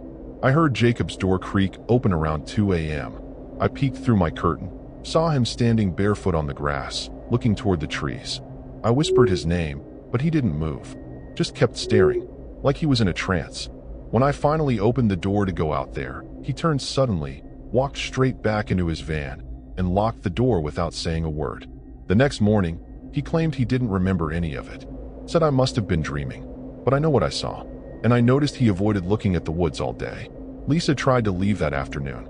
She packed up and said she couldn't take it anymore. We tried to talk her down, but she was shaking and pale and wouldn't stop looking over her shoulder. She took off down the dirt road toward the highway. About 15 minutes later, she came running back, barefoot, screaming. Her hands were cut up, and her shirt was torn like she'd fallen into a bush or something. But she kept repeating the same thing, "It won't let me leave." It moved the road. And that phrase stuck with me in the worst way possible. Because when we walked with her to the trailhead, the road was gone. There was just forest. Thick, tangled trees where the dirt path had been.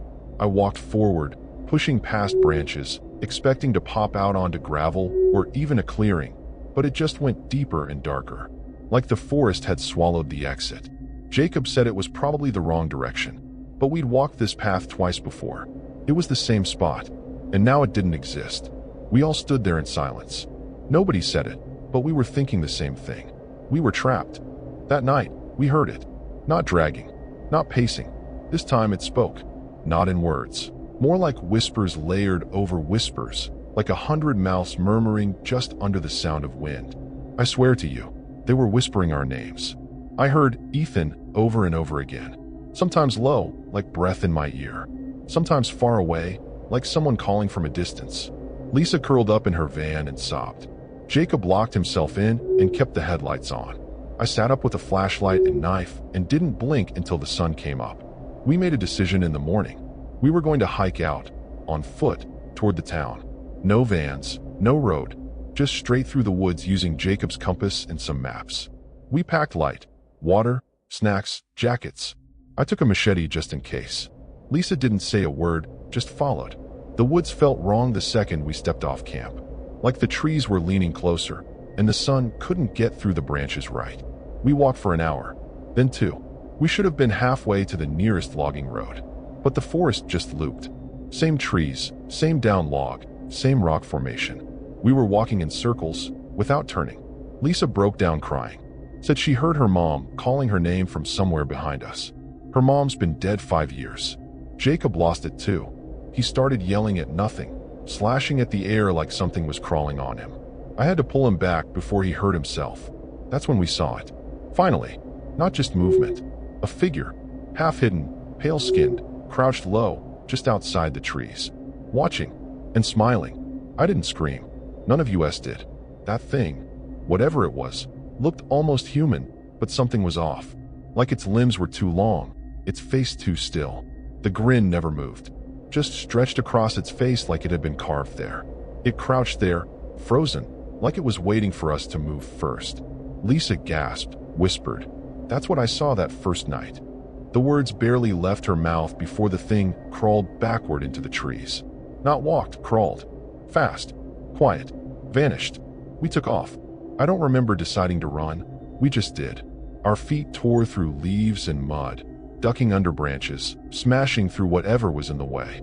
Every snap behind us made my blood go cold. The woods weren't silent anymore. They were alive. We heard crashing, snapping, something howling or laughing. I still can't tell which it was. I remember Lisa screaming my name. Jacob tripped and slammed face first into a tree. I dragged him up by the arm, yelling, "Move." We ran for what felt like hours, but the sun hadn't moved an inch in the sky. That's when it hit me. Time wasn't working right anymore. Like we were stuck in a loop, being toyed with. We ended up back at camp, even though we'd been running in the opposite direction. The vans were still there, but something was wrong with them. The windows were fogged up from the inside, and on mine, there were handprints. Not adult-sized, child-sized, all over, pressed flat against the glass like they were trying to get out, not in. Jacob was bleeding bad from his forehead, and Lisa had scratches across her neck, deep and raw, like fingers had grabbed her. She didn't say a word, just sat down in the dirt and rocked back and forth, hugging her knees. I tried starting my van again, even though I knew it wouldn't work. Nothing, just dead silence from the engine. Jacob's van cranked, once, twice, then the battery drained right in front of us. The headlights flickered and died. Something was feeding off us.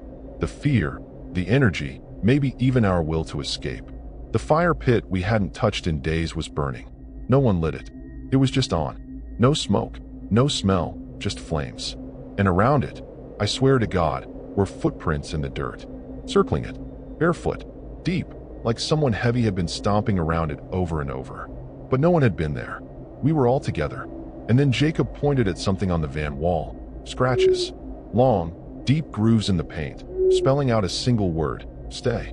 We lost it. All three of us. Lisa started praying, sobbing. Jacob kicked his van door open so hard it broke the hinge. I grabbed the machete and screamed into the trees. "What do you want from us?" No answer. Just that whispering. It started again. But this time, it was inside the van. My name, Jacob's, Lisa's. Over and over, like a lullaby from hell. The whispers got louder until I couldn't even hear myself think. I was about to crack when Jacob shouted, "Get in." We're pushing the van. We pushed his van with everything we had. Tires spinning in the mud, our hands slipping, hearts pounding so hard I thought mine would explode. And then, miracle. It started. The engine roared, sputtered, but caught. I jumped in, pulled Lisa with me. Jacob floored it. We didn't even close the back doors. We tore through the trees, bouncing over roots and rocks, headlights barely cutting through the mist that had suddenly settled all around us. The forest didn't want us to leave. It moved. Trees seemed to shift in front of us. branches reaching across the path like arms. At one point, we swerved so hard to avoid a stump that the whole van tipped on two wheels. We screamed. Lisa was clutching my arm so hard her nails drew blood. Jacob's face was locked in a mix of rage and panic, like he was fighting the forest itself. The whispering was inside the van now. No joke. I heard it in the vents, under the seats. Breathing that wasn't ours. Finally, we hit pavement. Real road. And just like that, the noise stopped. No whispers. No movement. The trees behind us looked still. Empty. But we didn't stop. We kept driving. 10 miles. 15. Until we hit the gas station we'd found days ago. Except now, it was different. Lights off. Doors chained shut. Windows black. And the worst part? The cash we'd left on the counter was still there. Same bills, same placement. Like no one had touched this place in years. Lisa threw up in the parking lot. Jacob sat in the driver's seat, shaking, both hands glued to the wheel. I walked inside, broken glass crunching under my boots. Everything was coated in dust, like we were the first people to step foot in there since the 80s.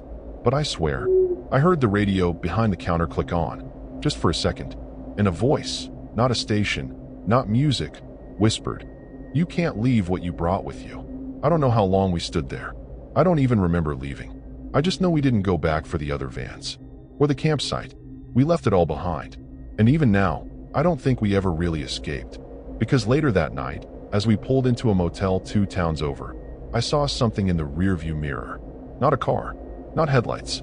A figure, just standing in the road, grinning. I thought that after fleeing the motel, our nightmare was behind us. But nothing ever is as simple as it seems. The cold rain pounded our van as we tried to drive through a narrow country road, hoping to put the horrors of the night behind us. Every puddle we splashed through reflected twisted images of ourselves, haunted by the memory of that relentless whispering. I clutched the steering wheel so tightly my knuckles turned white. I kept glancing in the rearview mirror, expecting to see that grinning figure lurking in the darkness. The past few days had already been a series of deadly mistakes, and I had a sinking feeling that the worst was yet to come. The rain didn't wash away the terror. It only made it more tangible. I felt like every droplet was a reminder of the things we had witnessed, a macabre punctuation to our ordeal. Lisa, silent and withdrawn, stared out the window as if trying to decipher a code in the falling water. Jacob sat in the back, his eyes wide and haunted by what he had experienced. In that suffocating silence, the van became a capsule of fear and despair, a moving prison with no escape.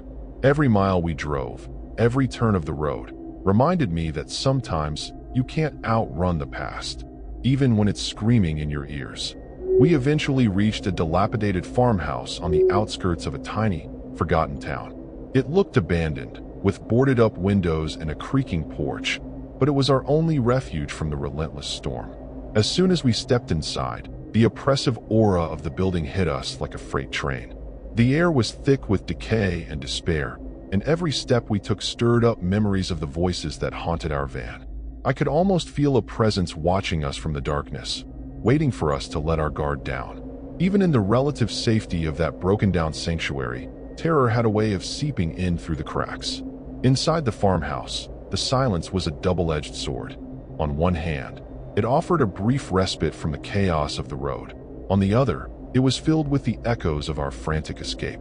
I found an old, dusty mirror hanging crookedly on a wall, and for a moment, I was mesmerized by my own reflection, my eyes, bloodshot and desperate, staring back at me. I couldn't tell if it was the fear or the exhaustion that made my face look so alien. There was something almost disturbing about that moment, like the mirror was trying to communicate a secret that I wasn't ready to hear. I asked myself if the farmhouse was a safe haven or just another trap. As night fell again, we huddled together in the dim light of a single, flickering bulb. The storm outside was relentless, pounding the roof as if trying to force its way in. I tried to keep my thoughts organized, to convince myself that we'd finally reached a safe place, but the uneasy feeling persisted. It was as if the farmhouse was part of the same twisted plan that had haunted us since Refleeter, South Canada. Every creak of the old wooden floors, every distant groan of the wind, sent my mind racing with dark possibilities. I recalled the chilling words that had echoed in the van. "You can't leave what you brought with you." In the dead of night, I awoke to the sound of soft, deliberate footsteps on the creaking floorboards. My heart hammered as I realized that we were not alone. I fumbled for my machete, every instinct screaming at me to be ready for a fight. The footsteps moved closer, and I could almost sense an otherworldly presence guiding them. It was as if the farmhouse itself was alive, its very walls pulsing with a sinister heartbeat. I couldn't shake the feeling that this was the culmination of our deadly mistake, the moment when our actions had set something dark and terrible in motion. I stepped out of my room, drawn by a mix of dread and a desperate need to confront whatever was coming. In the dim corridor, I caught a glimpse of a shadow flit across the wall, too quick to be human.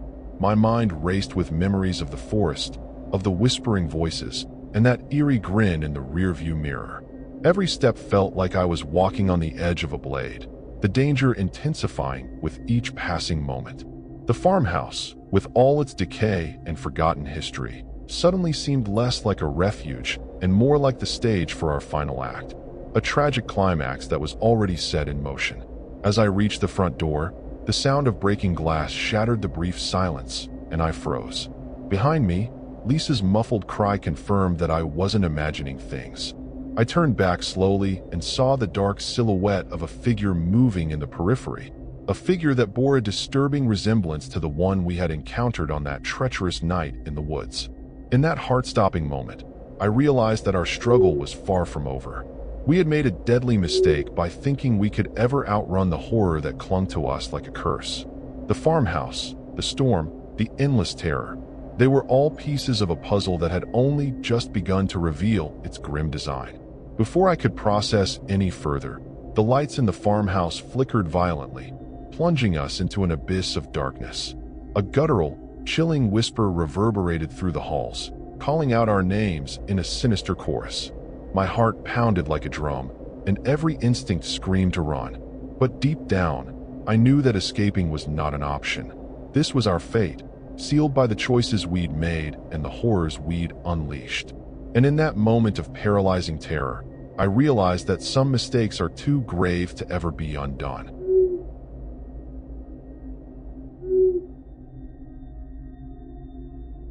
I'm Riley Voss, 31 years old, and I'm from Reno, Nevada. Been living in my converted Chevy Express for about 18 months now. Bed, mini fridge, solar setup, the whole deal. I'm a mechanic by trade, picking up odd jobs wherever I roll, and the van's my ticket to dodge rent and keep moving. Last week, I decided to head down to South California, chasing warmer nights and a break from Reno's dry chill. Bakersfield caught my eye, flat, sprawling, a good spot to park and tinker with the van. The drive south was a grind, 6 hours of desert highways and gas station burritos, Metallica blasting to keep me awake. I hit Bakersfield just as the sun dipped, the sky turning this dusty pink over the oil fields. Found a quiet lot off Highway 58, near some warehouses, nothing fancy, just cracked asphalt and a chain-link fence. It's not legal to sleep here, but I've got blackout curtains and a knack for staying low-key. I parked, popped the side door, and cracked a soda, letting the evening heat settle around me. Bakersfield's got this gritty hum, trucks rumbling in the distance, the faint smell of oil and tar. I like it. Feels real, lived in. The van's my castle, grease-stained tools, a mattress I rigged up, even a little fan for nights like this. I figured I'd crash here a couple days, maybe fix up a locals ride for cash. After dinner, canned ravioli heated on my camp stove. I kicked back with my phone, scrolling through pics of the trip.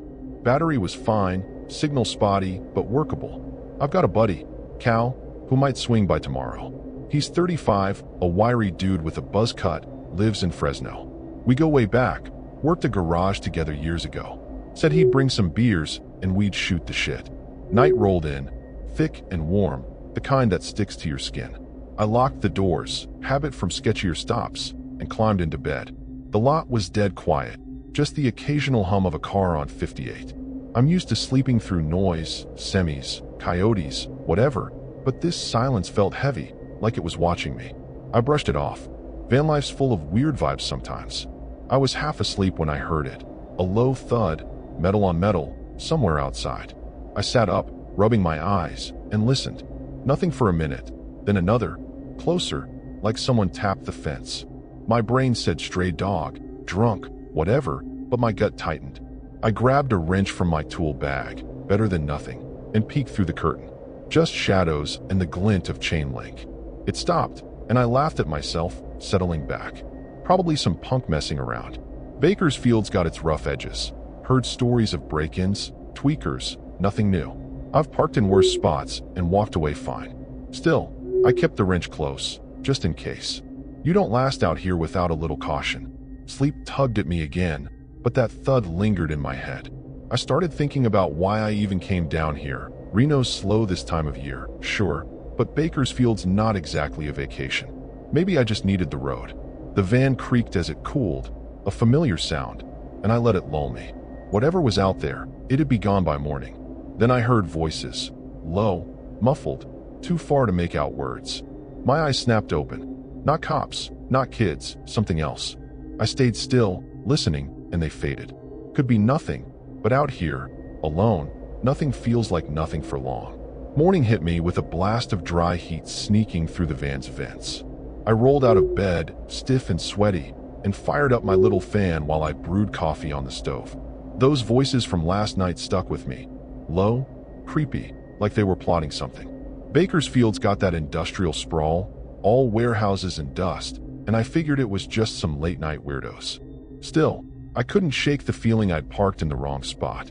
I stepped outside, wrench tucked in my belt, and checked the van. No scratches, no dents, just the usual grime. The lot was empty, sun baking the asphalt, but the air had this faint whiff of something sharp, gasoline, maybe, or sweat. My phone was at half battery, signal still crap. Cal was supposed to roll in later, but with no way to text him, I was on my own. I thought about moving, finding a legit campground, but cash is tight, and this spot's free. I grabbed my toolbox and popped the hood, tinkering with the alternator to kill time. Keeps my hands busy, my head clear. That's when I noticed it. Tire tracks in the dirt near the fence. Fresh, narrow, not mine. Someone been here, close. My gut did a little twist, not scary yet, just off. Could be a delivery truck, sure, but this lot's dead end, no reason to roll through. By noon, the heat was brutal, shimmering off the warehouses. I took a break, chugging water, when I heard a clank. Metal on metal, same as last night, from behind the fence. I squinted over there, saw nothing but shadows and rust. Probably pipes or junk shifting, right? But then it came again, rhythmic, like someone tapping out a code. I grabbed my wrench tighter, debating whether to check it out. I should have stayed put, but I'm a nosy bastard. I walked over, boots crunching, and peered through the chain link. Empty lot, weeds, a busted pallet, nothing weird. Then I saw it. A cigarette butt, still smoldering, right by the fence. Fresh. My skin prickled. Someone was here, watching, and they just left. I backed off, fast, that itch in my gut turning into a knot. Back at the van, I tried the radio, static, then a garbled voice, gone quick. Power flickered too, lights dimming for a second. I cursed, checking the solar setup. Everything's hooked up fine. This isn't mechanical, it's something else. I've fixed rigs in worse shape than this, but now I'm wondering if I should bail to a truck stop off 58.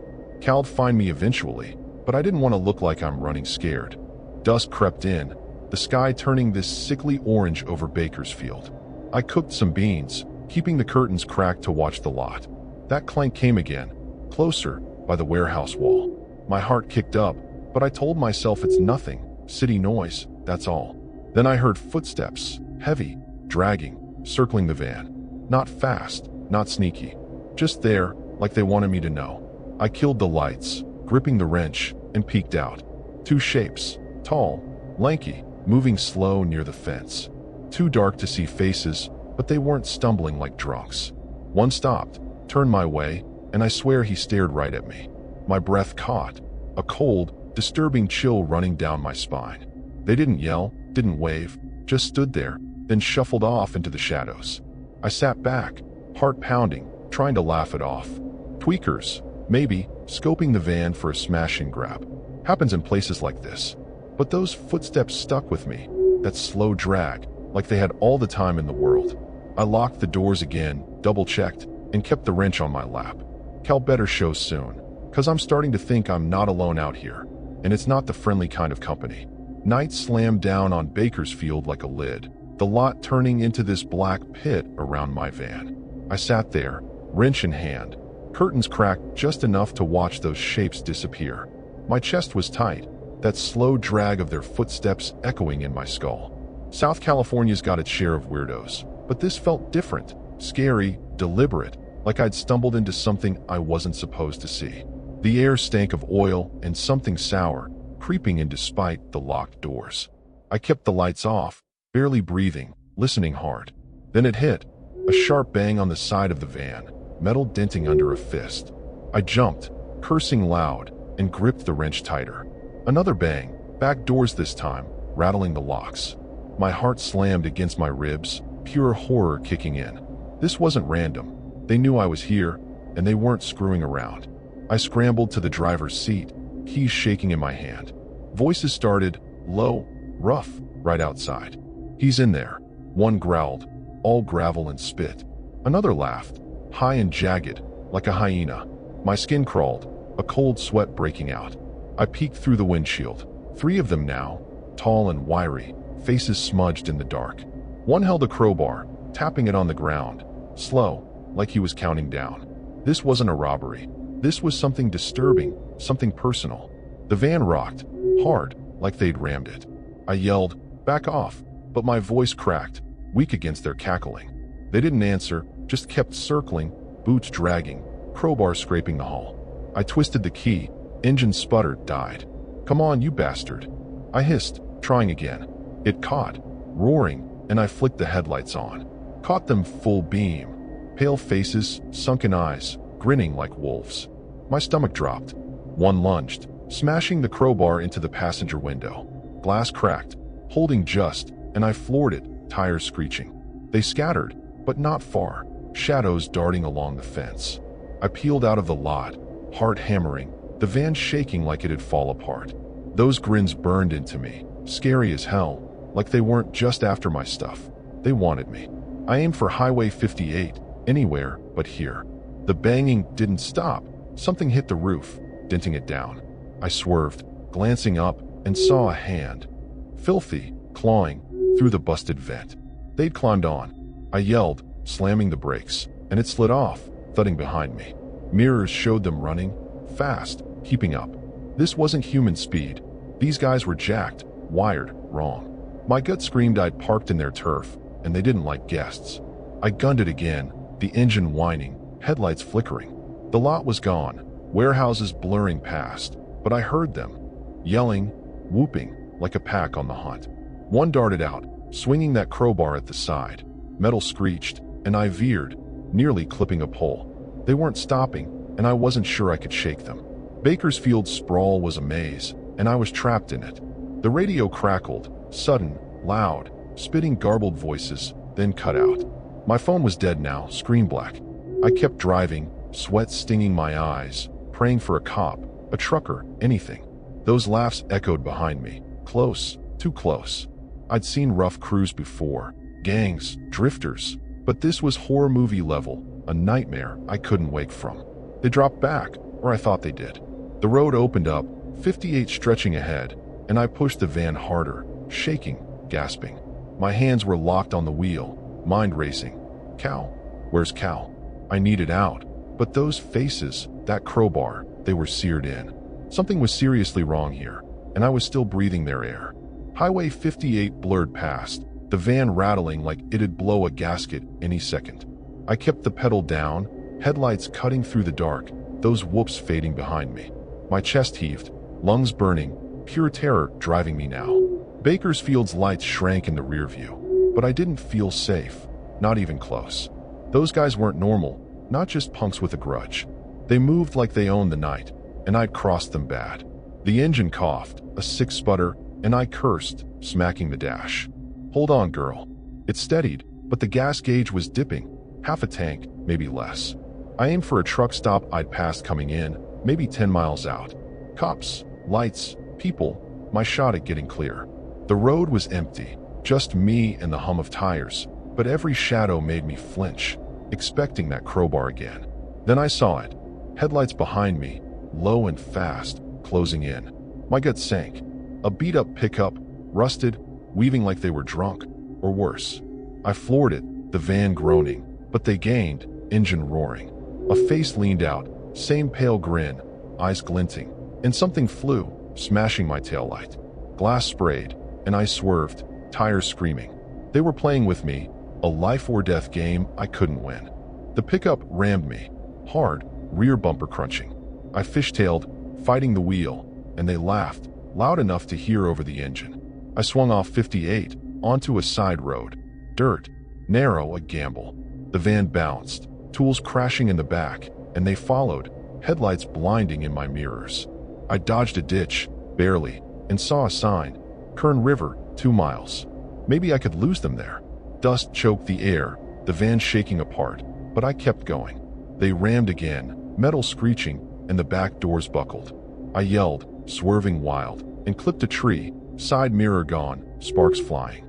The river loomed ahead, dark and wide, a bridge coming up fast. I had one shot. Cross it, pray they didn't. The pickup lunged, grazing me, and I pushed the van to its limit, bridge rattling under me. I made it, barely, and they skidded, stopping short. I didn't slow, barreling down the road, river glinting beside me. My hands shook, blood pounding in my ears, but the headlights faded. Maybe they didn't like water, maybe I'd lucked out. The truck stop glowed ahead, neon and semis, and I aimed for it, engine coughing like it was dying. I wasn't safe yet, but I was still kicking. The van lurched into the lot, gravel crunching, and I slammed the brakes, coasting to a stop near a rig. My chest heaved, sweat soaking my shirt. I grabbed a wrench, kicked the door open, and stumbled out, scanning the dark. Nothing. No pickup, no grins, just truckers and fluorescent hum. I banged on a cab, yelling for help, and a grizzled guy hopped down, eyeing me like I'd lost it. "Cops, call M." I gasped, leaning on the van. He nodded, pulling a phone, and I sank to the ground, catching my breath. The night was still, too still, and that sour stink lingered, faint but there. I'd escaped, but it didn't feel over. Those guys were out there, and I'd left a piece of myself on that road. Then I heard it. Tires, slow, rolling in from 58. My head snapped up, heart sinking. That pickup, creeping into the lot, lights off. They weren't done with me yet. I scrambled up, wrench raised, as the pickup idled at the lot's edge. The trucker, big guy, beard, maybe 40, yelled, "What the hell's going on?" and stepped toward me, phone still in hand. I pointed, voice shaking. "Them, they're after me."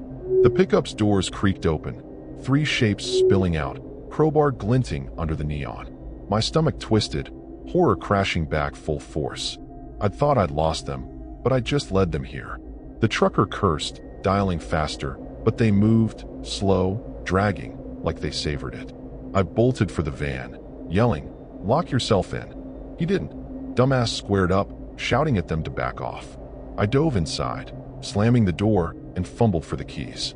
The engine was shot, wouldn't turn, and I heard it. A scream, cut short, wet, and final. I peeked out, trucker on the ground, crowbar buried in his chest, blood pooling fast. They turned to me, grinning, and my blood ran cold. I dragged this guy into my mess, my screw-up, my fault. One tapped the crowbar on the asphalt, slow, taunting, while another kicked the van, denting the side. I grabbed a hammer from my tools. Wrench wasn't enough now, and braced myself. The locks wouldn't hold forever, and they knew it. Bakersfield had chewed me up, and these bastards were the teeth. Cal's truck rolled in, beat up F-150 Fresno plates. Right then, headlights cutting the dark. He hopped out, beers in hand, yelling, "Riley, what the?" He froze, seeing them, and dropped the cans. "Get in," I screamed, but they moved fast. One swung at him, crowbar flashing, and Cal ducked, barely. He scrambled back, diving for his cab, and I kicked my door open, hammer raised. Dumb move, but I couldn't let him die too. I charged, swinging wild, and caught one in the arm. Bone cracked, and he howled, dropping a knife. Cal gunned his engine, yelling, "Go, go." I ran for him, but another grabbed me, yanking me back. His grip was iron, reeking of sweat and rot, and I twisted, slamming the hammer into his knee. He buckled, and I broke free, diving into Cal's passenger seat as he peeled out. The pickup roared after us, ramming Cal's tailgate. We swerved, tires screaming, and he cursed. "Who are these psychos?" I didn't answer, couldn't. Blood streaked my hands, not all mine, and guilt choked me. The trucker's dead eyes flashed in my head. My mistake, running here, thinking I'd be safe. They gained, grill snarling, and Cal took a hard turn, skidding onto a back road. We hit a straightaway, Cal pushing the truck past its limit, and the pickup kept coming, relentless. I saw a gas can in the back, Cal's spare, and had a stupid, desperate idea. "Slow down," I yelled, grabbing it. He shot me a look but eased off, and I climbed out the window, unscrewing the cap. They rammed us again, and I hurled it. Gas splashed their windshield, soaking the hood. Cal floored it, pulling ahead, and I flicked my lighter, last thing in my pocket, tossing it back. Flames erupted, a whoosh of orange, and the pickup swerved, crashing into a ditch, fire licking up. We didn't stop, speeding into the night, Bakersfield shrinking behind us. My hands shook, the hammer slick with blood, and Cal muttered, "You're insane, man." I slumped, staring out at the dark. The trucker's gone, Cal's alive, barely, and I'm still breathing. But those grins, that crowbar, they're burned in me. I'd run, fought, and lit them up, but it cost too much. South California's got its claws in my soul now, and I don't think I'll ever shake it loose.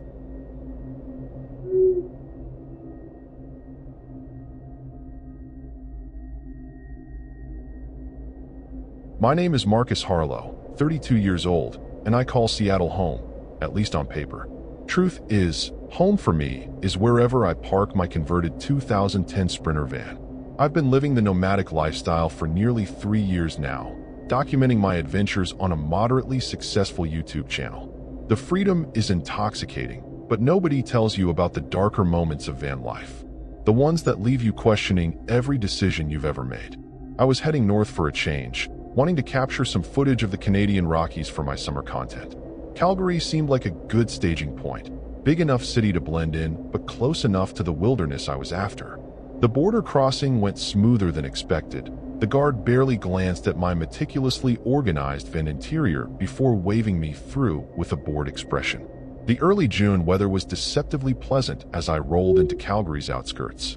Golden afternoon light painted the distant mountains, promising adventure and the kind of content my subscribers craved. I stopped at a grocery store to stock up, chatting with a friendly cashier named Ellie who recommended some local spots. "But stay away from the old industrial district," she warned, a disturbing seriousness crossing her previously cheerful face. "People go missing there sometimes." I laughed it off as local superstition. Every city has its urban legends, its forbidden zones that locals warn about. Part of me even thought it might make for interesting B-roll, the contrast between natural beauty and urban decay. I thanked Ellie and headed back to my van, unaware of how her casual warning would haunt me later. The city had designated overnight parking areas for travelers, but they were expensive and crowded with noisy RVs. I'd gotten good at finding quiet, unobtrusive spots to park for free. Urban stealth camping was practically an art form, and I'd mastered it through trial and error. Police rarely bothered with a clean, inconspicuous van as long as you moved regularly and didn't draw attention.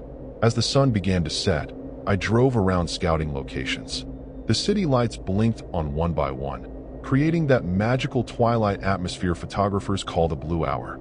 I found myself drawn to the edges of the industrial district Ellie had mentioned, rows of abandoned warehouses and manufacturing plants standing like silent sentinels against the darkening sky. Something about their weathered facades and broken windows called to me. The photographer in me couldn't resist. I found a perfect spot between two defunct businesses, a former textile factory and what looked like an old meat processing plant.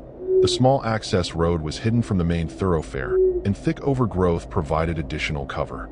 No streetlights meant complete darkness, perfect for remaining undetected. I backed my van against the brick wall of the textile factory, ensuring my side door opened toward the building rather than the road. It was quiet, secluded, and felt surprisingly peaceful despite the desolate surroundings. After a simple dinner of pasta and canned sauce, I edited footage on my laptop until my eyes grew heavy. The only sounds were the occasional distant rumble of freight trains and the gentle tapping of tree branches against the van's roof. I converted my seating area to a bed, drew the blackout curtains tight, and drifted off to sleep, blissfully unaware that I'd parked in exactly the wrong place at exactly the wrong time. I woke with a jolt around 2 a.m. to the sound of metal scraping against metal. My heart hammered in my chest as I lay perfectly still, straining my ears. There it was again, a slow, deliberate scratching along the driver's side of my van. My first thought was vandals or thieves casing my vehicle. This wasn't my first encounter with nighttime troublemakers, but something about the methodical nature of the sound sent ice through my veins. I reached for my phone, keeping movements slow and silent under my blanket. The battery showed 12%. I'd forgotten to plug it in before falling asleep. Rookie mistake. The scratching stopped, replaced by what sounded like whispering. Not one voice, but several, speaking in hushed, urgent tones I couldn't quite make out. I held my breath, hoping they'd assume the van was empty and move on. Instead, I heard a soft thud against my back doors, followed by the unmistakable sound of someone testing the handle. My van was locked up tight, a habit born from necessity, but the realization that someone was actively trying to get in made my mouth go dry with fear. I had two choices: make noise to scare them off or remain silent and hope they'd leave. Neither option felt particularly safe. The industrial district stretched for blocks in every direction. Even if I called for help, who would hear me? The nearest occupied building was at least half a mile away. I could start the engine and drive off, but that would alert them to my presence if they didn't already know. Plus, I'd have to climb into the driver's seat, making myself visible through the windshield. The disturbing reality of my situation began to sink in. I was completely isolated. A sharp crack against my side window made me flinch. It wasn't loud enough to break the glass, more like someone tapping with something hard. Tap, tap, tap. A pause. Then again, tap, tap, tap. The deliberate rhythm was almost worse than an outright attack, carrying an unspoken message. We know you're in there. We can wait. I reached for the baseball bat I kept beside my bed, gripping it so tightly my knuckles turned white. The tapping stopped, and for one hopeful moment, I thought my visitors had given up. Then my van shifted slightly, the suspension creaking as weight was added to the roof. Footsteps moved slowly above me, pacing the length of my home on wheels. The sound was so unexpected, so invasive, that I had to clamp my hand over my mouth to stifle a gasp. What kind of thieves climb on the roof? This behavior didn't fit any pattern I'd encountered before. Through a tiny gap in my blackout curtains, I caught a glimpse of movement outside, a pale face peering in, distorted by the curved glass of my side mirror. Our eyes met for one terrifying second before the figure ducked away. What haunts me still is the expression I saw, not malice or aggression, but a strange, detached curiosity, like a scientist observing a specimen. By 3 a.m., the noises had stopped. The silence that followed was almost worse than the harassment. I didn't dare move for another hour, half convinced they were still out there, waiting for me to lower my guard. When I finally mustered the courage to peek through my curtains, the industrial lot appeared empty under the pale moonlight. No figures, no vehicles, nothing to suggest I'd had visitors at all. Only a strange symbol scratched into the dirt beside my van. 3 concentric circles with a line drawn through them offered evidence that the night's events hadn't been a nightmare. As dawn broke, I finally started my engine with shaking hands. The scratching sounds had left visible marks along my van's exterior, long, deliberate gouges that couldn't have been made by any conventional tool.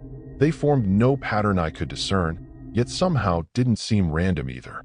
I should have left immediately, driven straight out of Calgary without looking back. Instead, I made the foolish decision to investigate. Something about the calculated nature of the encounter left me with questions that overrode my better judgment.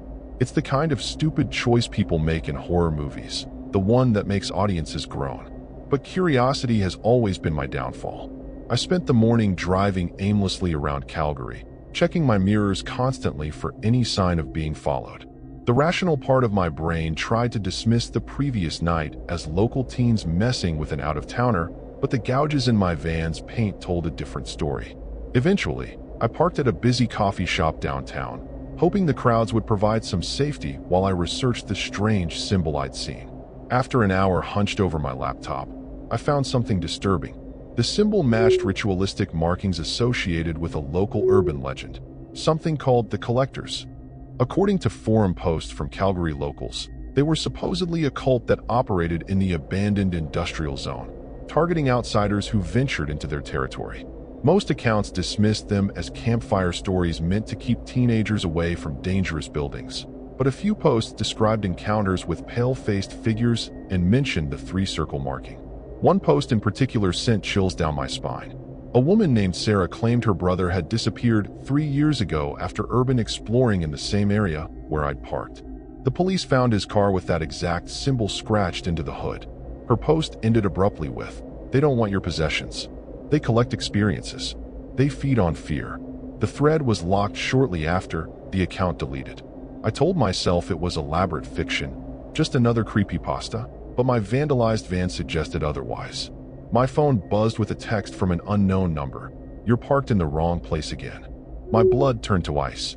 I scanned the coffee shop frantically, looking for anyone watching me, anyone on their phone who might have just sent the message. The barista caught my panicked expression and asked if everything was okay. When I showed her the text and mentioned where I'd stayed the previous night, the color drained from her face. "My cousin worked cleanup at the old Redbrook processing plant," she whispered, leaning close. "He found things there. Weird things. Rooms where they did. He wouldn't even tell me what. Just said people went in, but didn't come out the same. If they came out at all." She glanced around nervously before continuing. "The developers keep trying to demolish those buildings, but workers refuse to go there now. Too many accidents." I thanked her and left quickly, my coffee untouched. Back in my van, 3 more texts had arrived. The first contained my full name. The second listed my home address in Seattle. The third was just 2 words, "Tonight. Return." The fact that they knew who I was and where I lived sent panic coursing through me. I tried calling the number back, but an automated voice informed me it wasn't in service. By late afternoon, I'd convinced myself to leave Calgary altogether. I was packing up my equipment when my phone rang. Ellie, the cashier from yesterday. I hadn't given her my number. Before I could ask how she'd gotten it, she spoke in a rushed, frightened voice. "They've marked you. I saw your van. You need to come to 1432 Bonaventure Drive immediately. I can help." The line went dead before I could respond. Common sense screamed that this was a trap, but what choice did I have? Someone was clearly stalking me, and local law enforcement would likely dismiss my story as paranoia. I plugged the address into my GPS and drove across town, jumping at every car that stayed behind me for more than a few turns. The address led to an old community center in a quiet residential neighborhood. At least it wasn't another abandoned warehouse. Ellie was waiting outside, pacing nervously. "Thank God you came," she said, pulling me inside. The community center was empty except for an elderly janitor mopping the floor in a distant hallway. "My grandmother was part of a group that tracked them for years," she explained, leading me to a small office. "The collectors have existed in Calgary since the slaughterhouses opened in the 1940s. They were workers once, human, but something changed them." She spread old newspaper clippings across a desk, disappearances dating back decades, all centered around the industrial district. Police photos showed the same 3-circle symbol at various locations. "They marked you, which means you have something they want," she said grimly. "Something they need. The only way to break the connection is to destroy the original marking they left." The implications were clear.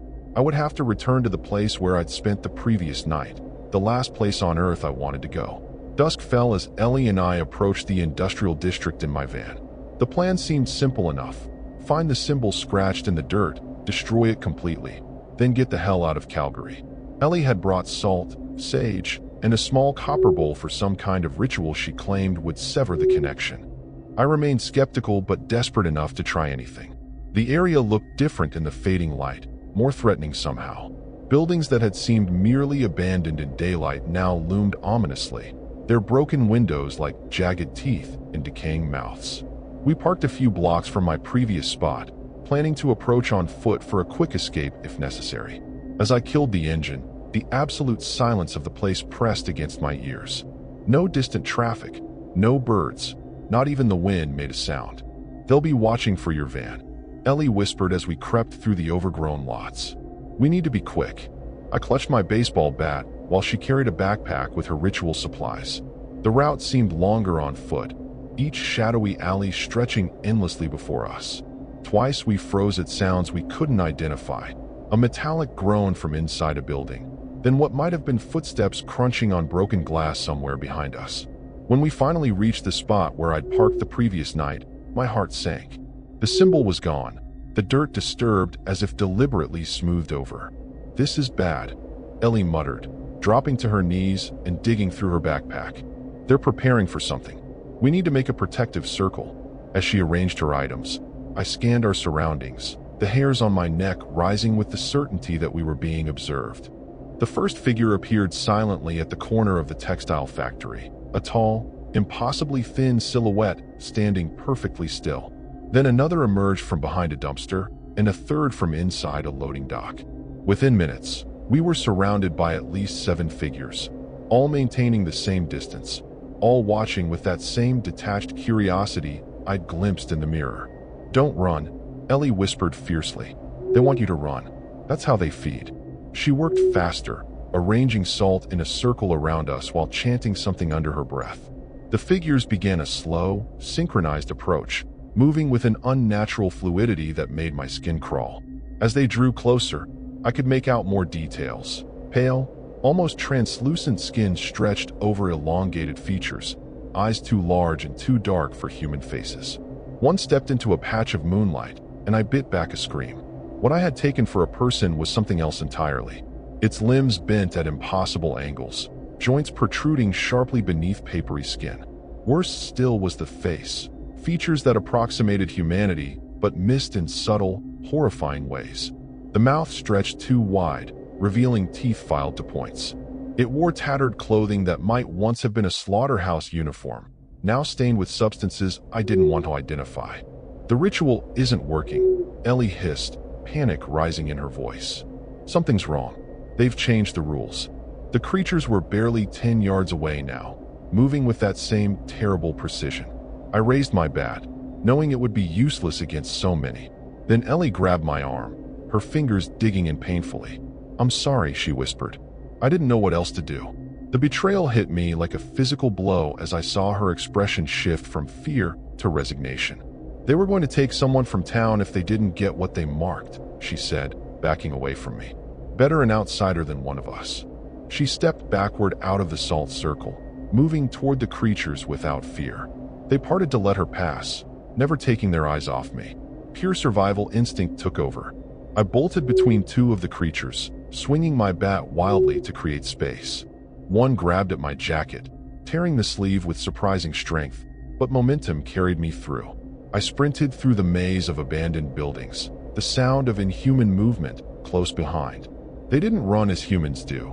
Their pursuit was a series of bounding leaps and spider-like crawls that allowed them to use vertical surfaces as easily as horizontal ones. I cut through a half-collapsed warehouse, jumping over debris and sliding under fallen beams. A creature dropped from the ceiling directly in my path, its limbs unfolding like some terrible insect. I swung the bat with everything I had, connecting solidly with its head.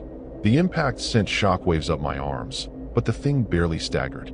Worse, the bat stuck to its skin, adhering like glue. I was forced to release my only weapon as I dodged around it. Somehow I found myself back on the access road, my van visible in the distance. I pushed myself harder, lungs burning, legs threatening to give out. Behind me, the scuttling pursuit grew louder. I fumbled for my keys as I ran, nearly dropping them twice. Reaching the van, I wrenched the driver's door open and threw myself inside, locking it just as the first creatures reached me. They surrounded the vehicle, their bodies pressing against every window, those 2 wide mouths opening and closing soundlessly. I jammed the key into the ignition, praying the engine would start. For one horrible moment, nothing happened. Then the motor roared to life. I threw the van into reverse, feeling resistance as I backed over something soft that definitely wasn't pavement. Shifting to drive, I floored the accelerator, not caring about direction as long as it was away. The creatures didn't give up easily. 2 clung to the roof, their long fingers punching through the metal like it was cardboard. Another hung from my side mirror, its face pressed against my window with that same detached, curious expression even as I swerved violently to dislodge it. I drove recklessly through the narrow alleys between buildings, scraping the van's sides against walls to remove my unwanted passengers. I finally broke free of the industrial district, tires screeching as I hit the main road. In my rearview mirror, I could see figures standing at the edge of the abandoned zone, watching but not following. They had reached the limit of their territory. I kept driving, pushing well above the speed limit, heading directly for the highway that would take me south. I didn't care about my belongings left at the community center or the damage to my van. All that mattered was putting distance between myself and Calgary. I drove for hours without stopping, crossing the U.S. border at a remote checkpoint just before dawn. The border agent noted my disheveled appearance and damaged van, but seemed satisfied with my story about hitting a deer. Once back in Washington state, I pulled into a rest stop, hands still shaking too badly to continue. I hadn't slept in over 24 hours, but adrenaline kept me wired, jumping at every sound outside my van. When I finally checked my phone, dozens of missed calls and texts waited, all from Ellie's number. I almost threw the phone away, but morbid curiosity made me open the most recent message. It contained only a video file. Against my better judgment, I pressed play. The footage showed the community center's office where Ellie had shown me the newspaper clippings. She sat facing the camera, eyes wide with genuine terror. "Marcus, if you're watching this, I'm already gone," she began, voice trembling. "They're not what I thought. My grandmother's research was wrong, or incomplete. The collectors don't just exist in the industrial zone. They've infiltrated the town. They look like us now, some of them. They made me lure you there. Said they'd take my little brother if I didn't." Tears streamed down her face. "I don't expect forgiveness, but you need to know, the mark isn't just on your van. It's on you now. They can track you wherever." She looked up suddenly, fear overtaking her features. The video ended with her scrambling away from something off camera. I settled in my stomach. I rushed to the van's small bathroom mirror, examining my reflection for any sign of the three-circle mark. Nothing on my face or neck. Relief washed over me until I turned slightly and caught sight of my left shoulder blade through my torn shirt. There it was, 3 concentric circles with a line through them, not drawn or scratched, but somehow embedded in my skin like a brand. I returned to Seattle only long enough to empty my bank accounts and grab emergency supplies from my storage unit. The first week on the run, I convinced myself I was safe. The collectors were bound to their territory in Calgary, limited by whatever supernatural rules governed them. Then my laptop screen began showing brief flickers of pale faces before returning to normal. My phone would ring with Ellie's number, but only static came through when I answered. 2 weeks after escaping Calgary, I pulled into a campground in rural Oregon, hoping the remote location would provide some peace. I awoke that night to find 3 new texts from Ellie's number. The first showed a picture of me sleeping, taken through my van window just hours earlier. The second was an address in Seattle, my parents' home. The third simply read, "Choose." The implications were clear. They were offering me a trade, myself for my family's safety. I called my parents immediately, begging them to leave town for a few days. They were confused but agreed after hearing the panic in my voice.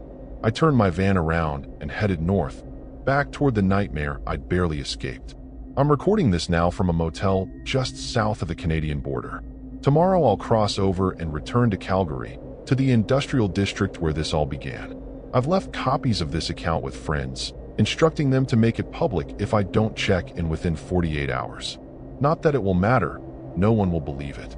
I've searched online for any mention of the collectors and found that posts referencing them have been systematically removed. Ellie's social media profiles no longer exist. Even the community center at 1432 Bonaventure Drive appears to have been demolished years ago, according to Calgary City records. Last night, I finally understood what Ellie meant about them feeding on fear. I felt it, a strange drawing sensation as I lay paralyzed with terror in my motel bed, watching a shadowy figure slowly materialize in the corner of my room. It wasn't just observing my fear, it was somehow extracting it, savoring it like a delicacy. When it finally approached after hours of watching, I saw its face clearly for the first time without the chaos of the chase. Behind the inhuman features, I recognized Ellie's eyes, looking back at me with that same detached curiosity. I don't know if I'm driving toward my death tomorrow. Perhaps death would be a mercy compared to whatever the collectors have planned. All I know is that the mark on my shoulder blade has begun to change, the circles widening as if making room for something to emerge. My only hope is that by returning voluntarily, I might negotiate some kind of terms, my compliance in exchange for leaving my family alone. It's a desperate gamble, but I'm out of options. If anyone finds this and is traveling through Canada, stay away from Calgary's industrial district. Don't park anywhere near the old Redbrook processing plant or the textile factory beside it. And if you ever see 3 concentric circles with a line through them, run. Don't look back. Don't investigate. Just run. Some mysteries aren't meant to be solved. Some predators have been hunting us since long before we built cities over their feeding grounds. And some of them have learned to wear our faces.